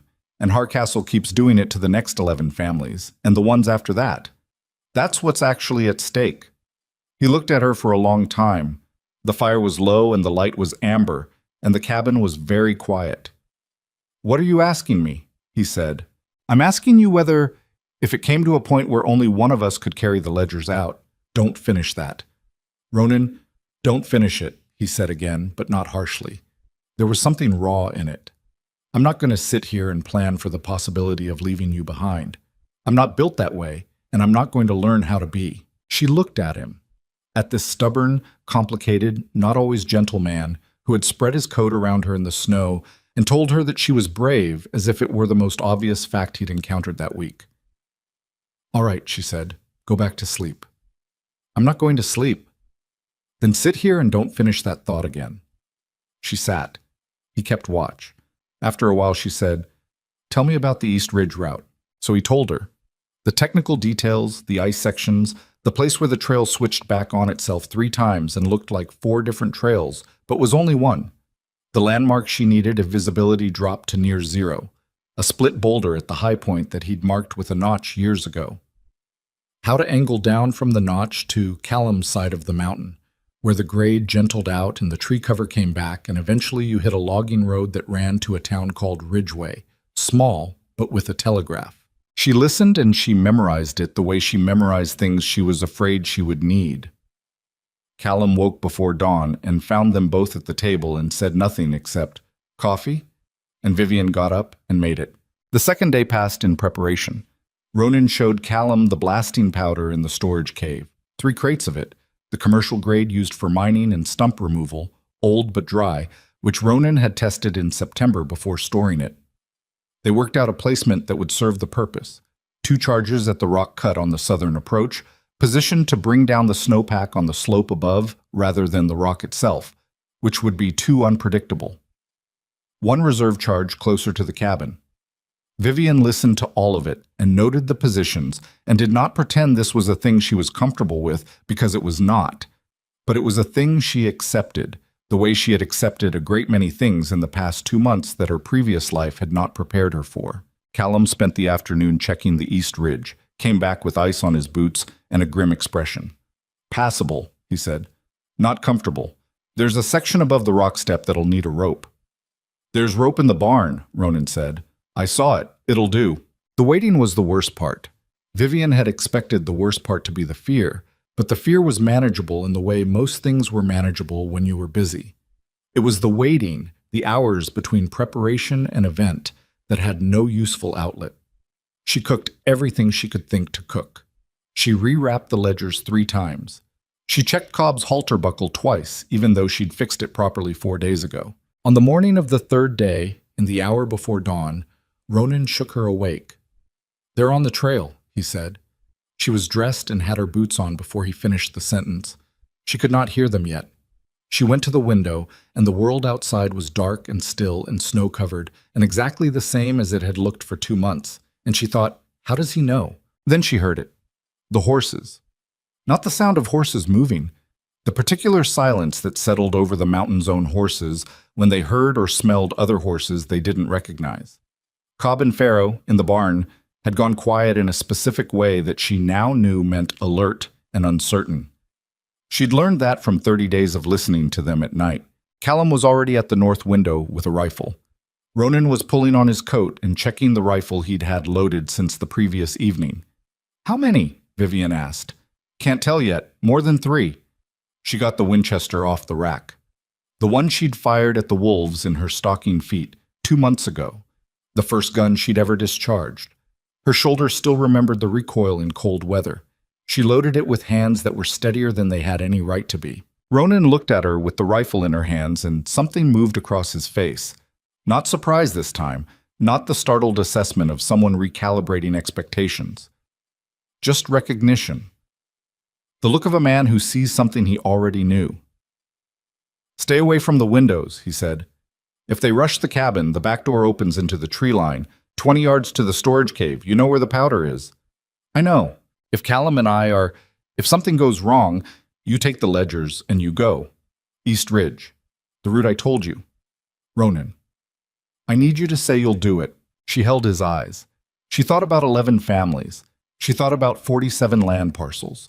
She thought about the man she'd become over 2 months on this mountain, the woman with roughened hands and frost-burned cheeks who could split wood and bank a fire and fix a halter buckle and fire a rifle she'd never touched before with enough accuracy to scatter a wolf pack. "I'll do it," she said. Good. A sound from outside. Not the horses this time. A voice, carrying up the slope on the still pre-dawn air. A man's voice, professional and loud enough to be heard clearly, calling out from the tree line below the cabin. "Mrs. Blackridge." The voice was unhurried and not unkind in the way that certain dangerous things were not unkind. "My name is Cole Danner. I represent the interests of the Consolidated Western Railroad. We know you have property belonging to Mr. Hardcastle. We've come a long way in difficult conditions, and we're not looking for trouble. Send out the ledgers, and we'll be on our way." The cabin was silent. Vivian crossed to the wall beside the front window and stood where she could see out the edge of the frame without being visible from below. In the gray pre-dawn, she could make out shapes at the tree line. 5, she counted, possibly 6. One on horseback, the rest on foot. They were spread out, not bunched, which meant they were disciplined, and they'd done this before. Cole Danner. She turned the name over. She didn't know it from the ledgers, but Hardcastle had a whole layer of operations that the ledgers didn't fully capture. The men who handled the physical consequences of business decisions. This was presumably one of them. She looked at Ronan. He was at the other side of the window. "He's lying about leaving," she said quietly. "I know." "What do we do?" "We buy time," he said. "Keep them in the tree line until there's enough light to see the slope above the rock cut." He raised his voice, not shouting, just carrying, the kind of projection that a man developed when he spent years calling across mountain distance. "Cole Danner, I'm Ronan Blackridge. This is my home and my wife, and those books belong to her. You're trespassing on private property. Take your men back down the mountain." A pause. Then Danner's voice, patient. "Mr. Blackridge, I have the utmost respect for your position, but you're protecting something that doesn't concern you. This is a business matter between Mr. Hardcastle and—" "My wife is my concern," Ronan said. "Everything else follows from that." Another pause. Longer this time. When Danner spoke again, something in his voice had shifted very slightly. Not threatening exactly, but the patience in it had thinned. "Then you're making a decision that's going to be very difficult to undo." Ronan looked at Callum. Callum held up 2 fingers and pointed east, 2 men moving to flank. Ronan held up the blasting charge in his left hand, one of the smaller ones from the cave, which he'd had ready since the previous night. Callum understood and moved toward the back of the cabin. Vivian watched and understood what was about to happen and thought, "This is real. This is the thing that was always at the end of this road, from the moment I walked into that office in Philadelphia and started reading the wrong books." She thought about the train platform in Creed, the silk gloves, the city shoes already filling with snow. She thought about the man who had looked at her boots and looked at her and seen everything she wasn't. She thought about what she was now, 2 months later, standing in a mountain cabin in the dark with a rifle in her hands and 4 ledgers in a bag behind her that she was going to carry out of this valley if it was the last thing she did. Outside, Cole Danner called up the slope one more time. "Last chance, Mr. Blackridge. Send her out and we walk away." Ronan looked at Vivian across the width of the cabin. In the thin gray light coming through the window, she could see his face clearly, the hard set of it, the absolute absence of fear, the something else that was there underneath all of it that she'd been watching grow for 2 months and had been afraid to name. "You ready?" he said. "Yes," she said. He pushed the front door open. The blast from Callum's charge at the rock cut came a half-second later, a sound like a compressed thunderclap that rolled up the mountain and kept rolling, and then the snowpack above the southern approach let go in a long, grinding roar that she felt through the floor of the cabin and through the soles of her boots and in her back teeth. The voices from the tree line broke apart.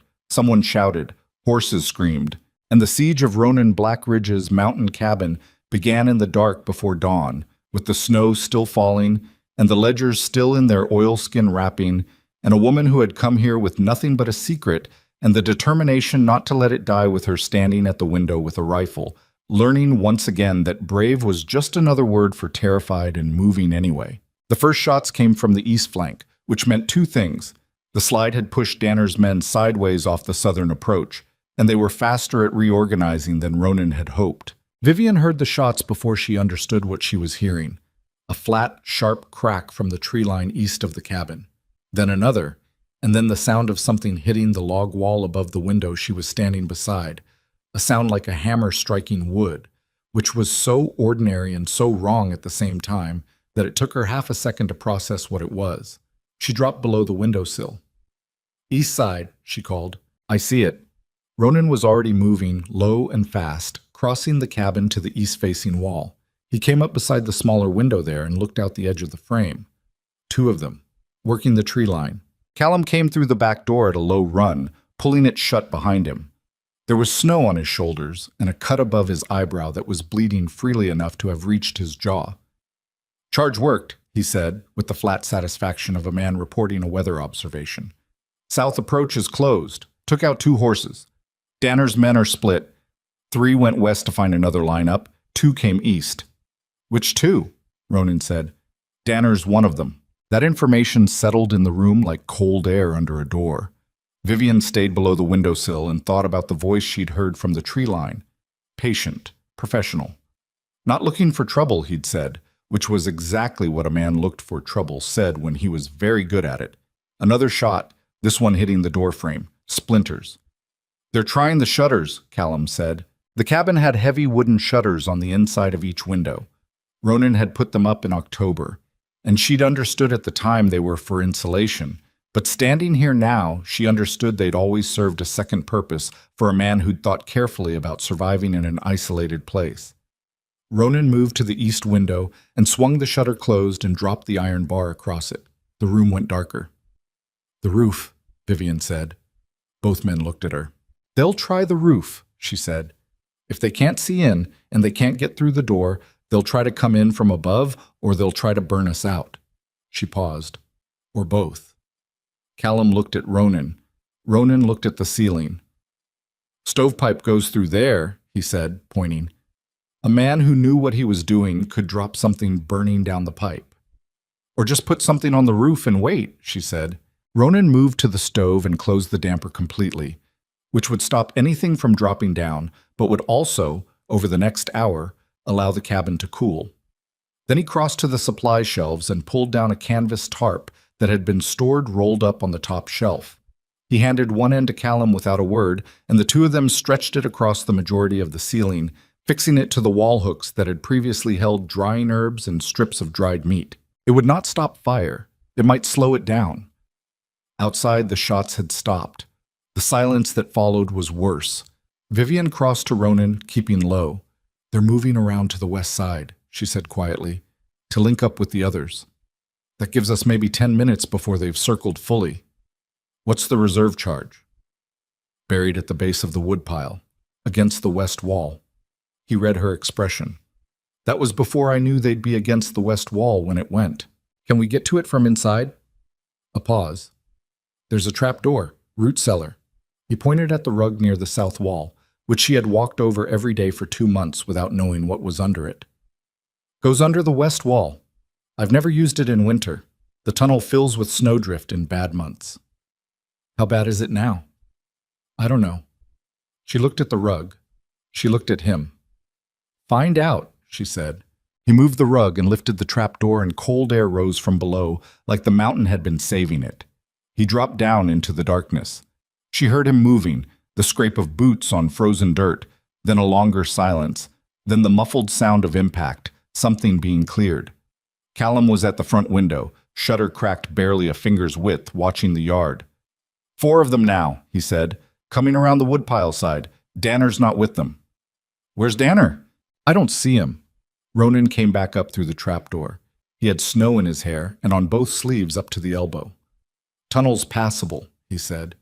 "Drifted at the far end, but not fully blocked. I can get to the charge." "If you set it off from that close—" "I won't be setting it off from close," he said. "There's a long fuse. Summer's supply."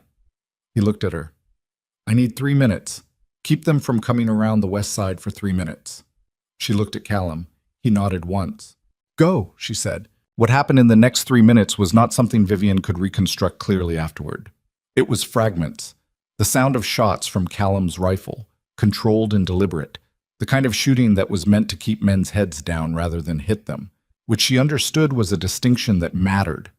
The sound of voices outside, closer than before, and one of them giving quick instructions that she couldn't make out. The smell of wood smoke that was wrong, not from the stove, but from outside. And then she looked at the ceiling and saw the first thin curl of smoke coming through the log seam at the roof peak. "Ronan!" she called. No answer from below. He was at the charge. Callum fired twice more. She moved to the wall beside the west-facing shutter and put her eye to the gap at the edge and saw two men working their way along the woodpile using it as cover. One of them was carrying something she recognized after a moment as a wrapped bundle of material, rag-wrapped, pitch-soaked, the blunt instrument of a man who intended to put fire against the cabin logs. She had the Winchester. She fired through the shutter gap. The shot went wide, but it went close enough that both men dropped behind the woodpile. One of them shouted something. She worked the lever action and fired again, higher, which she'd learned from Ronan was sometimes more effective than low when you wanted men to stop moving forward rather than hit them specifically. They stopped moving forward. Smoke from the roof was thicker now. Whatever they'd put on the shingles was catching. She called down through the trapdoor, "Ronan, roof is burning." His voice came up tighter than usual. 30 seconds. She looked at the smoke spreading along the ceiling above the canvas tarp. 30 seconds would mean the roof was well caught. She thought about everything in this cabin.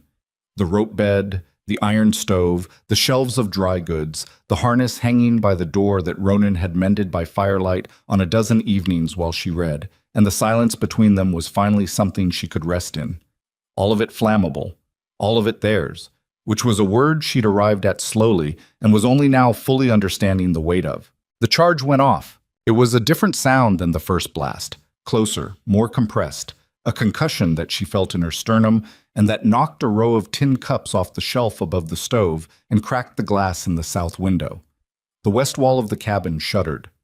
Outside, through the shutter gap, she saw the woodpile disintegrate outward in a cloud of snow and bark and splinters, and the two men who'd been behind it were simply not where they'd been, scattered by the blast pressure into the yard. Silence.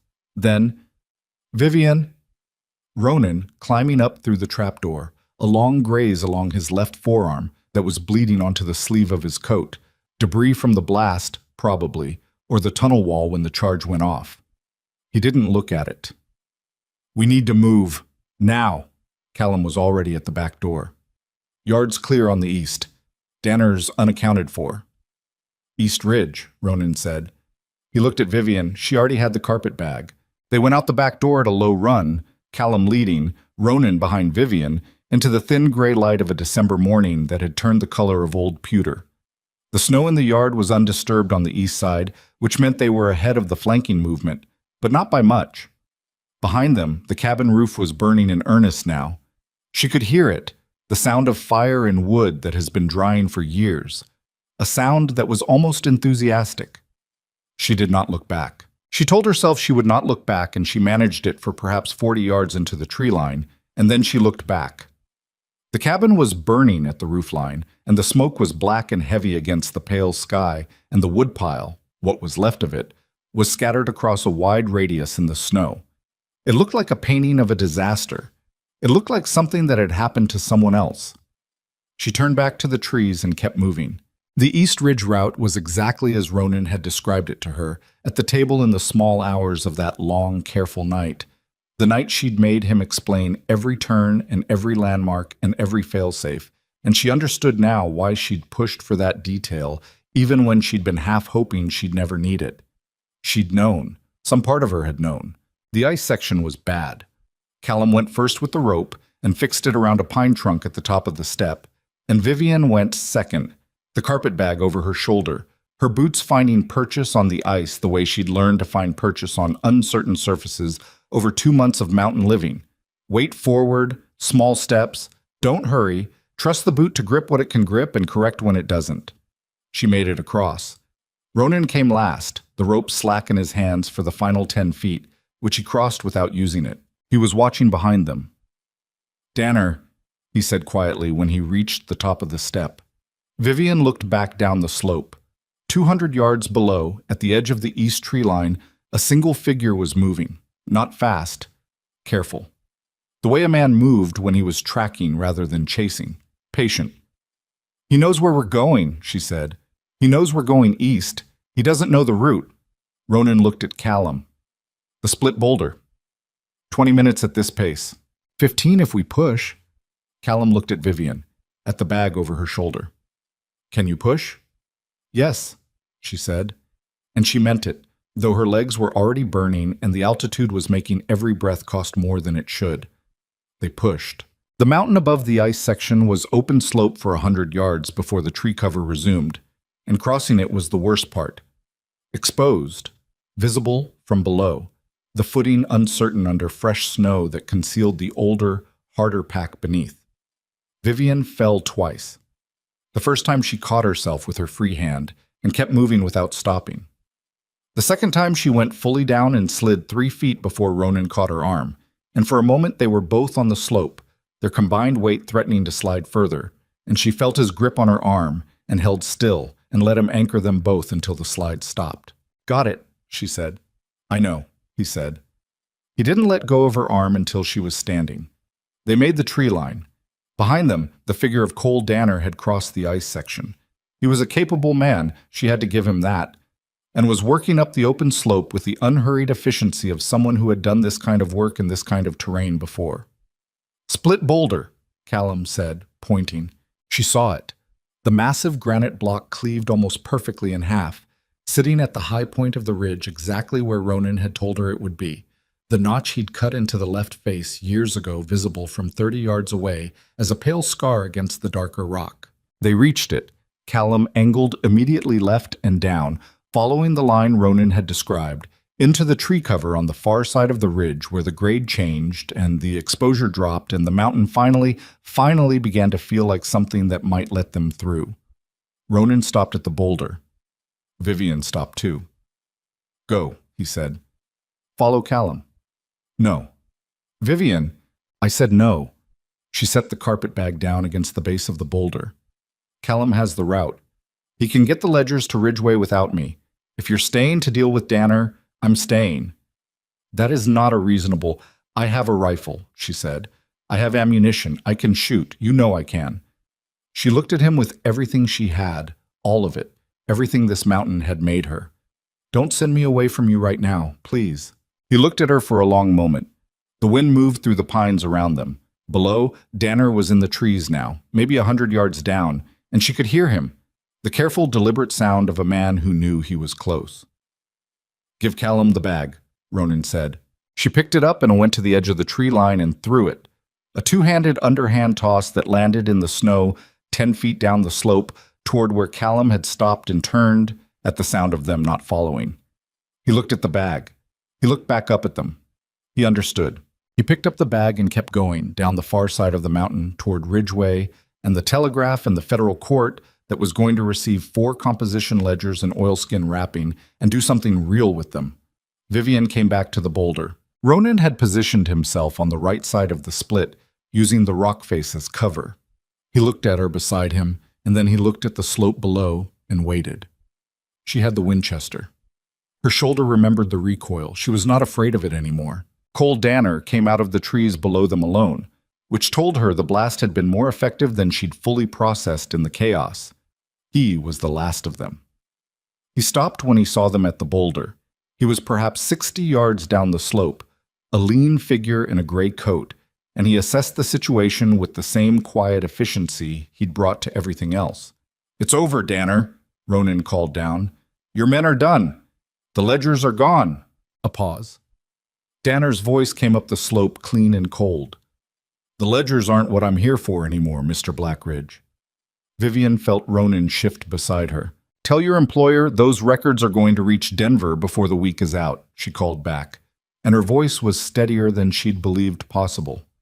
Tell him Vivian Ashcroft is alive and will be testifying before a federal court, and tell him that every additional thing he does to try to stop that is one more charge on the list. Danner didn't answer immediately. When he did, the patience in his voice had finally, genuinely run out. He started moving up the slope. Ronan met him before he reached the boulder. Not at range, not with the rifle, but close, which was not a choice Vivian would have made, but she understood it as she watched it happen, understood that Ronan was keeping Danner's attention and his weapon pointed at something other than her. They came together on the slope in the graceless, punishing way of two men who both know how to fight and neither of whom has room for the kind of violence that looks good at distance. She moved left, got the angle, waited. It was close and brutal, and Ronan took a hit to the already compromised shoulder that made her stomach drop. But he kept his footing and he got inside Danner's guard on the slope. And what happened after that was something she watched and did not flinch from. Because flinching required a version of herself that no longer quite existed. Danner went down. He was alive. She confirmed that immediately because it mattered.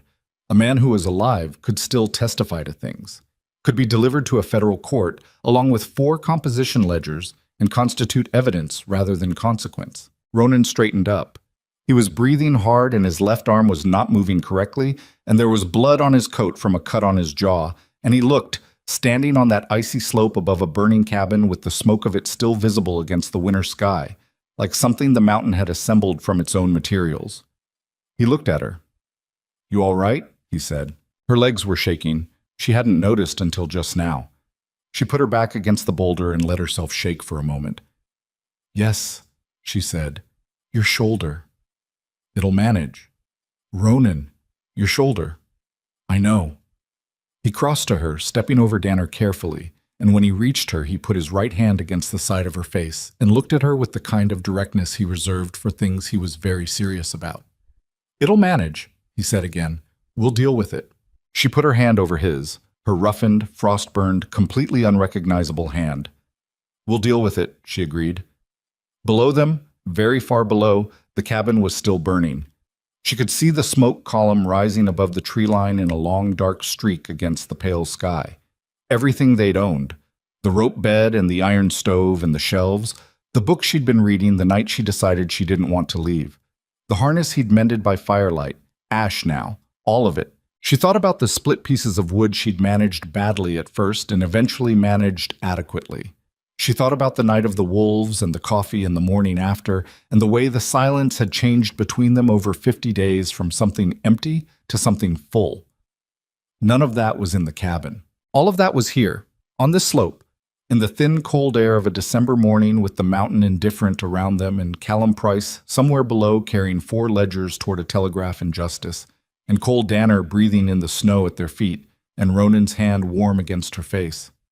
"We should move," she said, "before it gets dark." "Yes." Neither of them moved for another moment. Then she pushed off of the boulder and he was beside her, and they went down the far side of the mountain together, into the tree cover and the long, steady grade that led eventually to flat ground and a road and the rest of whatever was going to come next. Behind them, the smoke rose and thinned and was taken apart by the wind above the ridge, and the mountain was quiet again, the way it was always quiet after a thing had passed through it. Not peaceful exactly, but patient. Waiting the way mountains wait for whatever came after. They reached Ridgeway on the evening of the second day. The town was small enough that a stranger noticed and large enough that a stranger could find a meal and a bed, which was all they needed from it. Callum had arrived 6 hours ahead of them, which meant the telegraph office had already sent 2 messages before Vivian and Ronan walked down the main street with the particular look of people who had come through something the town couldn't fully see and wasn't going to ask about directly. The telegraph operator, a young man named Gideon with ink-stained fingers, and the alert eyes of someone who understood that messages carried weight beyond their words, had sent the first wire to the federal marshal's office in Denver. The second had gone to a name Vivian had carried in her memory for 4 months. A federal attorney named Charles Beaumont, whom she'd never met but whose reputation she knew. A man who had spent 6 years building cases against railroad corruption and losing most of them for lack of evidence. She thought 4 composition ledgers might change his record on that front. Ronan's shoulder needed a doctor. He did not want a doctor, which was consistent with everything she had come to understand about him. But she sat across from him in the small room above the Ridgeway General Store that Callum had arranged for them, and she used the particular tone of voice she'd developed over 50 days on a mountain that had no room for unnecessary argument. "You reset a dislocated shoulder alone in the winter of '79, she said. "I know. You've managed everything alone for a long time. The doctor is 2 streets over and you're going." He looked at her. You're going to keep talking until I agree. That is correct. A long pause. Fine. The doctor's name was Harriet Voss, which surprised Ronan visibly and didn't surprise Vivian at all. She was perhaps 50, with close-cropped gray hair and hands that moved with the confidence of someone who had been doing this work longer than most men in her profession and had stopped explaining herself to anyone about it. She examined the shoulder with the focused attention of a person reading a complicated text, and then looked at Ronan with the expression of someone who had found more wrong than the surface suggested. "This was badly reset years ago," she said. "I know," he said. "You've been compensating for it ever since." "I know that too. It's going to need real treatment. Not today. You've got too much swelling from whatever you were doing yesterday that I'm choosing not to ask about. But in the next 2 weeks, you need to come back and let me work on it properly, or you'll lose significant range of motion in 5 years. Ronan glanced at Vivian. She held his gaze without expression. "Fine," he said again. Dr. Voss strapped the shoulder and gave him something for the pain that he didn't take until Vivian found it in his coat pocket 2 days later and made him take it then, which was a disagreement she won by the same method she won most disagreements with him, which was outlasting him. Charles Beaumont arrived from Denver on the 4th day with 2 federal marshals and a junior attorney whose primary role appeared to be carrying things. He was a compact man in his mid-40s, with a precise gray mustache and the kind of controlled energy that manifested as stillness rather than motion. He sat very still, but the stillness was full, not empty, the way a bowstring was still before it released. He shook Vivian's hand in the small sitting room of the hotel and then sat down and opened the first ledger and didn't say anything for 11 minutes. She counted. Ronan sat beside her and also didn't say anything, which she appreciated because there was nothing useful to say during 11 minutes of a federal attorney reading accounting records with increasing attention. When Beaumont looked up, his face was carefully neutral in the way that careful neutrality covered something it didn't want to show. "Miss Ashcroft, Mrs. Blackridge," she said. A small pause.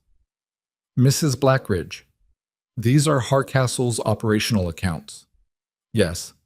"The commission signatures on pages 41 through 47 are forgeries. I can walk you through the comparison if you have samples of the authentic signatures, which you likely do if you've been investigating the Consolidated Western for any length of time." Another pause. "We have been," he said. "For 2 years. We haven't had anything close to this." "I know," she said. "I spent 4 months understanding exactly what you needed and what I had." He looked at her for a moment with an expression that she thought might be the closest thing Charles Beaumont had to admiration, which was a kind of concentrated attention he probably gave very few things. "You were an accountant, junior accountant. They gave me the books they thought were routine." She folded her hands in her lap. "They weren't very good judges of what was routine. The process that followed was not fast or clean or the kind of thing that resolved itself in a satisfying single motion. Vivian had known it wouldn't be. She had 4 months of understanding exactly how complicated the web Hardcastle had built was, and she had no illusions that pulling one thread, even a very good thread, even 4 ledgers worth of documented corruption, was going to unravel it overnight. But it started. Beaumont and his marshals took custody of the ledgers under a federal protection order. Vivian spent 3 full days in a hotel room in Ridgeway giving testimony, which Beaumont's junior attorney wrote down in a hand that couldn't quite keep up with her and kept asking her to slow down, which she did, patiently, because patience was a thing she had learned the permanent value of. She walked them through every column and every cross-reference and every connection she'd spent 4 months building in her head, and when she was done, Beaumont looked at his notes and then at her and said, "You've essentially built the prosecution case." "I've had time to think about it," she said. Ronan sat in on the first day of testimony, in a chair against the wall where he didn't say anything and didn't need to, his presence being the kind that didn't require explanation. On the second day, he was not there when she started, and she looked at the empty chair and felt his absence the way you felt the absence of something that had become structural, load-bearing, a thing you hadn't realized you were resting weight on until it wasn't there. He came back midway through the afternoon session with a smell of sawdust and pine resin on his coat that she identified immediately because she had lived with that smell for 2 months. She looked at him across the room. He gave her nothing in his expression, which was also a kind of answer. After the session ended and Beaumont and his people had gone back to their own rooms, she asked him where he'd been. He was quiet for a moment in the way he was quiet when he was deciding how to say something. "Lumberyard," he said finally. "Pricing timber." She looked at him. "Square log construction requires specific dimensions," he said. "The yard here doesn't have everything, but they can order from Durango, 6 to 8 weeks." She understood what he was telling her. She understood it completely, and she sat with it for a moment, the weight of it. Not heavy, actually. The opposite of heavy. "You're pricing timber for a new cabin," she said. "Same clearing," he said. "Better foundation this time. The original was laid in a hurry." A pause. "There's a design. Bigger than before. Second room, real floor instead of packed dirt." "A real floor," she repeated. "You've been sleeping on a dirt floor with a rug over it for 2 months," he said, with a directness that made her want to laugh. "I should have fixed that before." "I didn't mind the floor?" "I minded it," he said, "for you." She looked at this man, this stubborn, economical, quietly attentive man who had wrapped his coat around her in the snow and taught her to sew and told her she was brave in a matter-of-fact voice, like it was a thing he'd cataloged and filed, who had refused, without drama, to let her finish the sentence about leaving her behind, who had stood on a burning mountain and chosen, without a moment's visible hesitation, to stay in front of her. She thought about what she'd been running from when she boarded that train in Denver. Not just Hardcastle's men, herself, maybe. The version of herself that was always the smallest person in the room in the most expensive dress, careful and precise and invisible until she wasn't, and then alone with it. She didn't know who she was now exactly. The mountain had taken the version of her that arrived on that platform in silk gloves and done something to it that she was still in the process of understanding. She had roughened hands and a shoulder that ached from rifle recoil in cold weather and a knowledge of altitude cooking and load-bearing mule behavior and exactly how to bank a fire to last through the night. She had, improbably and without planning for it, a husband who priced timber while she testified and thought of her floors. "I want a window that faces east," she said, "for the morning light." He looked at her. Something in his face settled in a way that she recognized. It was the way his face looked when a thing he'd hoped for but not quite believed in arrived. "East window," he said. "Done." The federal case moved in the weeks that followed with the slow, grinding momentum of something large finding its direction. Edwin Hardcastle was not arrested quietly or quickly. Men with his resources and his particular brand of careful preparation did not go quietly. But the ledgers were what Beaumont called compound evidence, meaning they didn't just prove one thing, but unlocked everything adjacent to them. The forged commission signatures led to the commissioners themselves, two of whom, when presented with the evidence of their own participation, made the practical calculation that cooperation was worth more than loyalty to a man who had never shown any particular loyalty to them. The third commissioner tried to run. He was found in New Mexico 3 weeks later. Hardcastle's lawyers were excellent, as Vivian had expected. They contested the chain of custody. They contested the authentication of the signatures. They argued that the ledgers had been removed from a private business and constituted stolen property.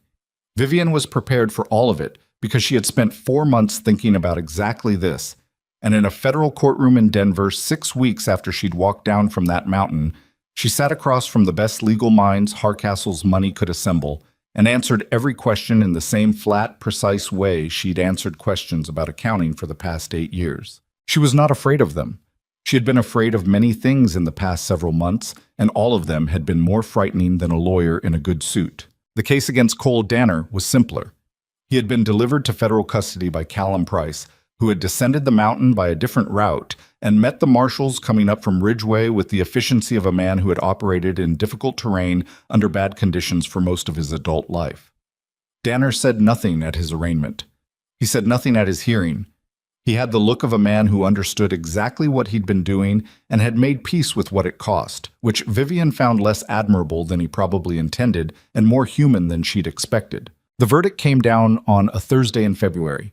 A cold, clear day with the kind of high country sky that was so blue it looked artificial. Vivian heard it from a bench in the courthouse hallway, sitting next to Ronan, who was sitting with his arms on his knees and his hat in his hands, and looking at the floor with the particular patience of a man who had waited out bad weather before. Beaumont came out of the courtroom with papers in his hand and found them in the hall, and said, without preamble because he'd learned that she preferred directness, Hardcastle is going to prison. Federal charges, fraud, bribery, and conspiracy in the deaths of 7 of the 11 individuals named in the records. The other 4 cases are being prosecuted separately. The hallway was quiet. Outside, she could hear the ordinary sounds of a winter street. Horses, voices, a wagon somewhere. The families, she said. The land that was taken. Land recovery claims are being filed. It's a civil process, and it'll take time. But the federal ruling makes it substantially easier. He paused. You're going to be called as a witness in the secondary prosecutions. I want to be honest with you about that. This isn't finished. I know, she said. I'll be there. He looked at her for a moment. Then he said, you know what the unusual part of this case is from a prosecution standpoint? What? Usually with records like this, they come from informants who've been caught doing something else. People protecting themselves. What you did, you had no immunity agreement. You had no guarantee of protection. You just took them and ran. He seemed to be working something out. Why? She thought about it honestly because the question deserved that. Why had she taken them? She told herself it was because they were evidence of something real and terrible, and they needed to reach people who could act on them. That was true. But it wasn't all of it. Because 11 families, she said. And because I was the one who found it. Someone had to be. She paused. I was good enough at my job that I could read what no one else was supposed to read. That felt like an obligation, not an option. Beaumont nodded slowly. Then he shook her hand and Ronan's and went back into the courtroom. And Vivian sat for a moment in the quiet hallway and let the thing she'd been carrying for 6 months set itself down, not disappear. It didn't disappear. The weight of those 11 names, the 47 parcels, the 600 pages she could reconstruct from memory, that didn't simply lift. It settled into something different, something she was going to carry differently, at a different angle, the way you carried something that had stopped being a burden and started being a part of you. Ronan put his hat back on. He looked at her with the particular sideways look he had when he was checking on her without wanting to make a production of it. All right, he said. Yes, she said. And then, because it was true and because she'd learned on a mountain that the true things were worth saying directly, I think I actually am. They went back to the mountain in March, when the southern trail was passable again and the worst of the winter had broken enough to let work begin. Callum Price came with them for the first 2 weeks, which was not sentiment on his part, but practical utility. 3 people could do the foundation work in 2 weeks. The 2 people would need a month to do alone, and Callum Price was not a sentimental man. The clearing where the cabin had stood was exactly as Vivian had pictured it through the winter months in Ridgeway and Denver. The black footprint of the burned structure still visible under the snow, the chimney stack standing alone like something that had refused to agree to the terms of the fire, the scattered debris of the woodpile blast half buried under months of new snowfall. The split boulder was somewhere up the east ridge, out of sight, marking the high point of the route they'd come down together. She stood in the clearing in her heavy boots, her own boots now, properly fitted, bought in Denver from a shop that sold gear for serious mountain work. And she looked at the black square in the snow, and she thought about everything that had burned. The rope bed, the iron stove, the books. The first seam she'd ever sewn properly, inside the lining of a flannel shirt, so bad it was almost funny. All of it gone, and yet here she was, standing in its place, still here, which was the thing about loss at this scale. It didn't hollow you out the way you feared it would. It made room, not comfortable room, not the kind of room you chose, but room nonetheless. Foundation's here, Ronan said beside her. He was looking at the same black square with the practical assessment of a builder looking at a site, rather than a man looking at what he'd lost. She didn't think he was without grief about it. She thought he'd had the winter to do his grieving, and had done it in the particular quiet way he did difficult things, and had arrived at the same place she was arriving at now. Bigger than before, she said. 8 feet longer on the south wall. He walked the perimeter, stepping over the frozen debris. Kitchen area separate from the sleeping. Your east window goes here. He stopped at the southeast corner and turned to look at her. Real floor. I found a man in Durango who cuts oak plank for interior work. It's expensive. Oak, she said. You said east window. I'm saying oak floor. He looked at her with something in his face that was not quite a challenge and not quite a question, but was somewhere between the two, in the territory that was specifically his. We're building it right this time. She crossed the clearing toward him, stepping in his footprints where the snow was deep, and when she reached him, she looked at the corner he'd marked and then at him, and she said, "Yes, we are." Callum showed up from the barn with timber stakes, and they spent the rest of the afternoon laying out the foundation lines, arguing about the placement of the stovepipe, and agreeing about the barn expansion, and disagreeing about the window size, until Vivian suggested a compromise that both of them accepted without acknowledgement, which was the form that her victories over these two men generally took, and which she had long since decided to be fine with. The work was hard. It was the same hard it had always been on this mountain, physical and relentless and demanding of every calorie you consumed, and then some. The altitude was the altitude. The cold was the cold. When she split wood, she split it right now. Not perfectly, there was no perfectly, but right, with authority, her grip where it needed to be, and her weight behind it the way Ronan had shown her in November, what felt like another life ago. She thought sometimes, while she worked, about what she would have been doing instead. The life she'd left, the boarding house and the small desk, and the careful columns of numbers that were somebody else's truth, not hers, and the way she'd been good at something that required her to be invisible to do it. She didn't miss it. She'd thought she might. There were things she genuinely missed about the city, books being the most significant, and she was working on the book problem. But she didn't miss the life. She missed the version of herself she might have been if she'd never opened those ledgers. Then again, that version of herself would never have stood at a boulder on the east ridge of a Colorado mountain in the snow and refused to leave when asked. Would never have fired a Winchester at a wolf pack in stocking feet. Would never have sat across a table from a federal attorney and built a prosecution case out of numbers she'd had in her head for 6 months and delivered it without flinching. She thought, you don't get to choose which version of yourself survives. You only get to choose what you do with her. The cabin took shape over 6 weeks. The foundation first, then the log walls that Ronan and Callum raised with a rope system he'd rigged from the old barn beam. The squared logs notched tight at the corners the way the first cabin had been. Tighter this time because he'd learned from what had given. The roof framing. The stovepipe. The oak floor which arrived from Durango in a wagon in April, and which Vivian helped lay board by board over 3 days, and when it was done she walked across it in her socks, and the sound it made was the sound of something solid and intended and built to last.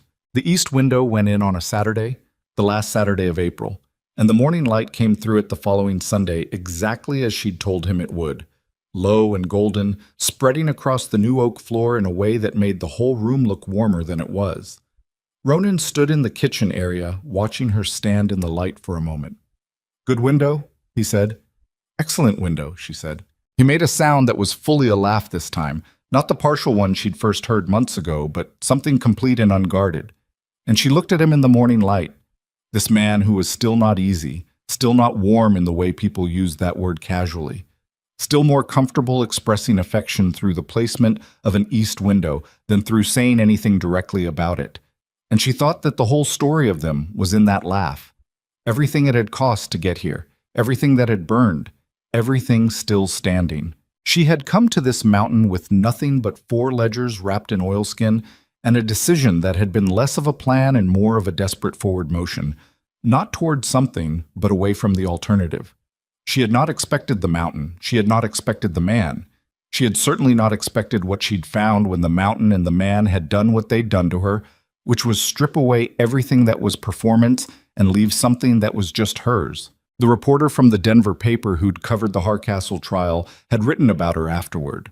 The headline had called her a brave woman, which she supposed was accurate as far as it went, but it missed the more complicated truth, which was that she'd been a frightened woman for most of it. The bravery had not been the absence of fear.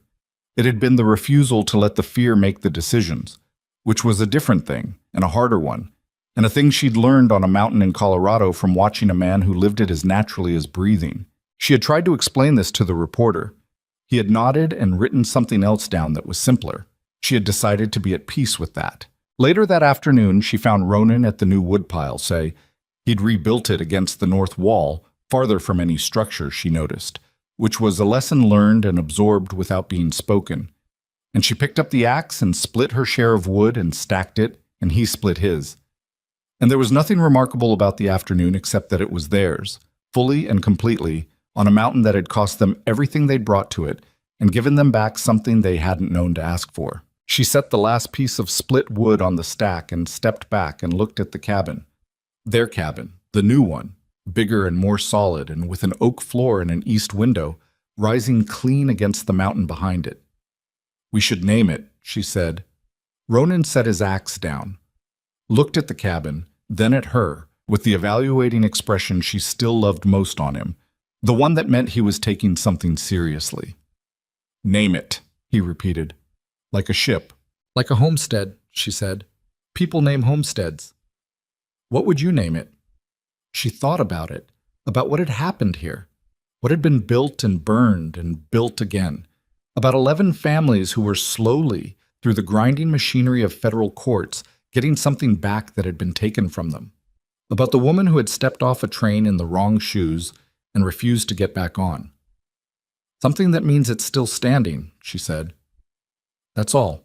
He thought about it.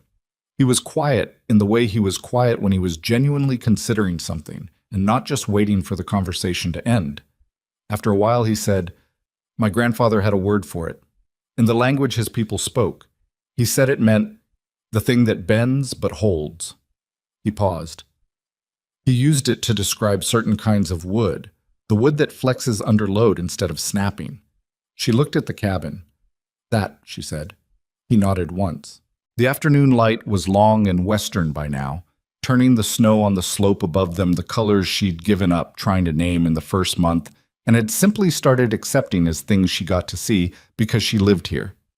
The blue jays were back in the tree line, which meant no weather coming, or at least not today. She picked up the last armload of split wood and carried it to the porch and stacked it under the eave where it would stay dry, and Ronan held the door for her, and she went inside to start the fire in the stove that they had chosen together from a catalog in Ridgeway. A better model, cast iron, with an oven that actually regulated temperature. And the light through the east window lay across the oak floor like something settled and permanent. And the mountain outside was the mountain it had always been, immense and without opinion. And they were still here on the side of it, bending and holding, which was the only kind of strength that mattered in the end.